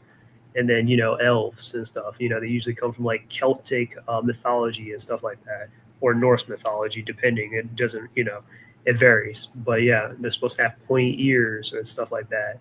And usually, you know, a lot of the elves I see usually have blue eyes and blonde hair. My character has blue eyes and blonde hair and stuff, you know. She just doesn't wear green like other elves, but still. And then my Lamia character and stuff, you know, obviously Lamias are half human, half snake people and whatnot, or women usually. They're only women in my, yeah, Lamia women. There's no Lamia men in my story, just to put that out there. But yeah, but I gave it like, you know, the snake-like eyes, the long ears and stuff, because, you know, sometimes I've seen some Lamias, either they don't show their ears a whole lot, or they have pointy ears like that from time to time, you know, the scales, the clothing, the attire, all that stuff, you know, just screams, oh yeah, she's a Lamia. So that's how you do it with the concepts, the bios, the archetypes and stuff. And like, you just make the character your own and stuff, you know, and you just think about what inspires you and stuff, you know, and there's a lot of stuff that inspires me. Of course, fictional stuff, you know, like comic books, video games, anime, manga, all that stuff, you know. And as you can obviously see, mythology, because Lamias, elves, Onis, that's all part of mythologies, or those are mythological creatures and whatnot, you know. So yeah, and I'm just saying, you got to get a little creative too sometimes with just showing off your work and stuff. So that's just one of the things and whatnot, you know. So of course, just work on your craft daily and stuff like that, and you'll definitely get better at it and whatnot. Hang on. Let's see if I can show you, because I had some other interesting stuff too. Shameless animation references, what any stuff.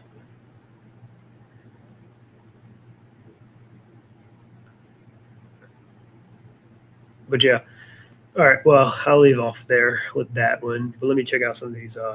The chat. Call me Naked Snake because I'm about to chow down. Yeah, Metal Gear Solid 3. Or I don't know which specific Metal Gear that is, but you know, Big Boss is Naked Snake, Snake Girl. Yeah. And I just thought, you know, that would make an interesting lead and stuff, because it's just something that's never really been done before. But you got to do it within reason, though, and just make it work or make the character somehow appealing or charming, or you know, sometimes with my character Serena and stuff, she's a Lamia, so sometimes like that's a mysterious woman right there, so she's supposed to be a little bit alluring. But that's all I wanted to kind of talk about though. For the most part, if you guys still have any questions, I'm probably about to end the stream because it's getting a little bit late. It's already like 1 o'clock in the morning. But yeah. I'll probably show you guys more stuff later. I've been a little bit reluctant because I don't want somebody to come around and steal my ideas and stuff like that. But I mean, you guys know it belongs to me and whatnot, so it is what it is. And I've shown some of my characters on my channel before, but like Brian, he shows a lot of his characters in his trailers and stuff on his thing. So I would definitely want to do my own. Well, I've definitely been trying to do my own and stuff like that. But yeah, that's how you get started, and you just keep working at it. And once you think you're ready, you just jump right into it. But yeah. But Dr. Hino, since you're here, I gotta say, I definitely respect your hustle, definitely a lot. Definitely on this platform of YouTube and stuff, because you really lock in and you really get a lot of stuff done yourself. And I'm like, man, I really want to compete with that guy and stuff like that, because he's got a lot of good characters and stuff and a lot of work completed and stuff like that. And I'm like, and I see you over on channels like, of course, Trey or Dazzle and Kate, but I also see you on like David Brink and stuff as well and everything. Like, yeah, you were on there like twice and all that stuff. Like, yeah, man. So I definitely have a lot of respect for you, man.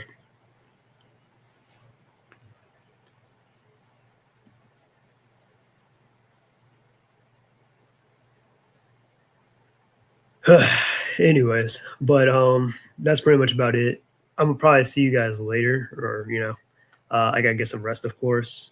But yeah, but it was definitely nice talking to you. I know I kind of started the stream pretty late, around like what 10:30ish, but yeah, but I'll be seeing you guys.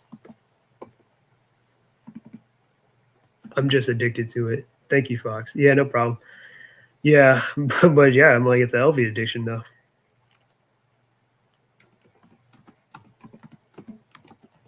But yeah, like you really just be getting stuff done and like you lock in. See you. Peace out. I need to rest. Same too. Yep. All right. See you guys.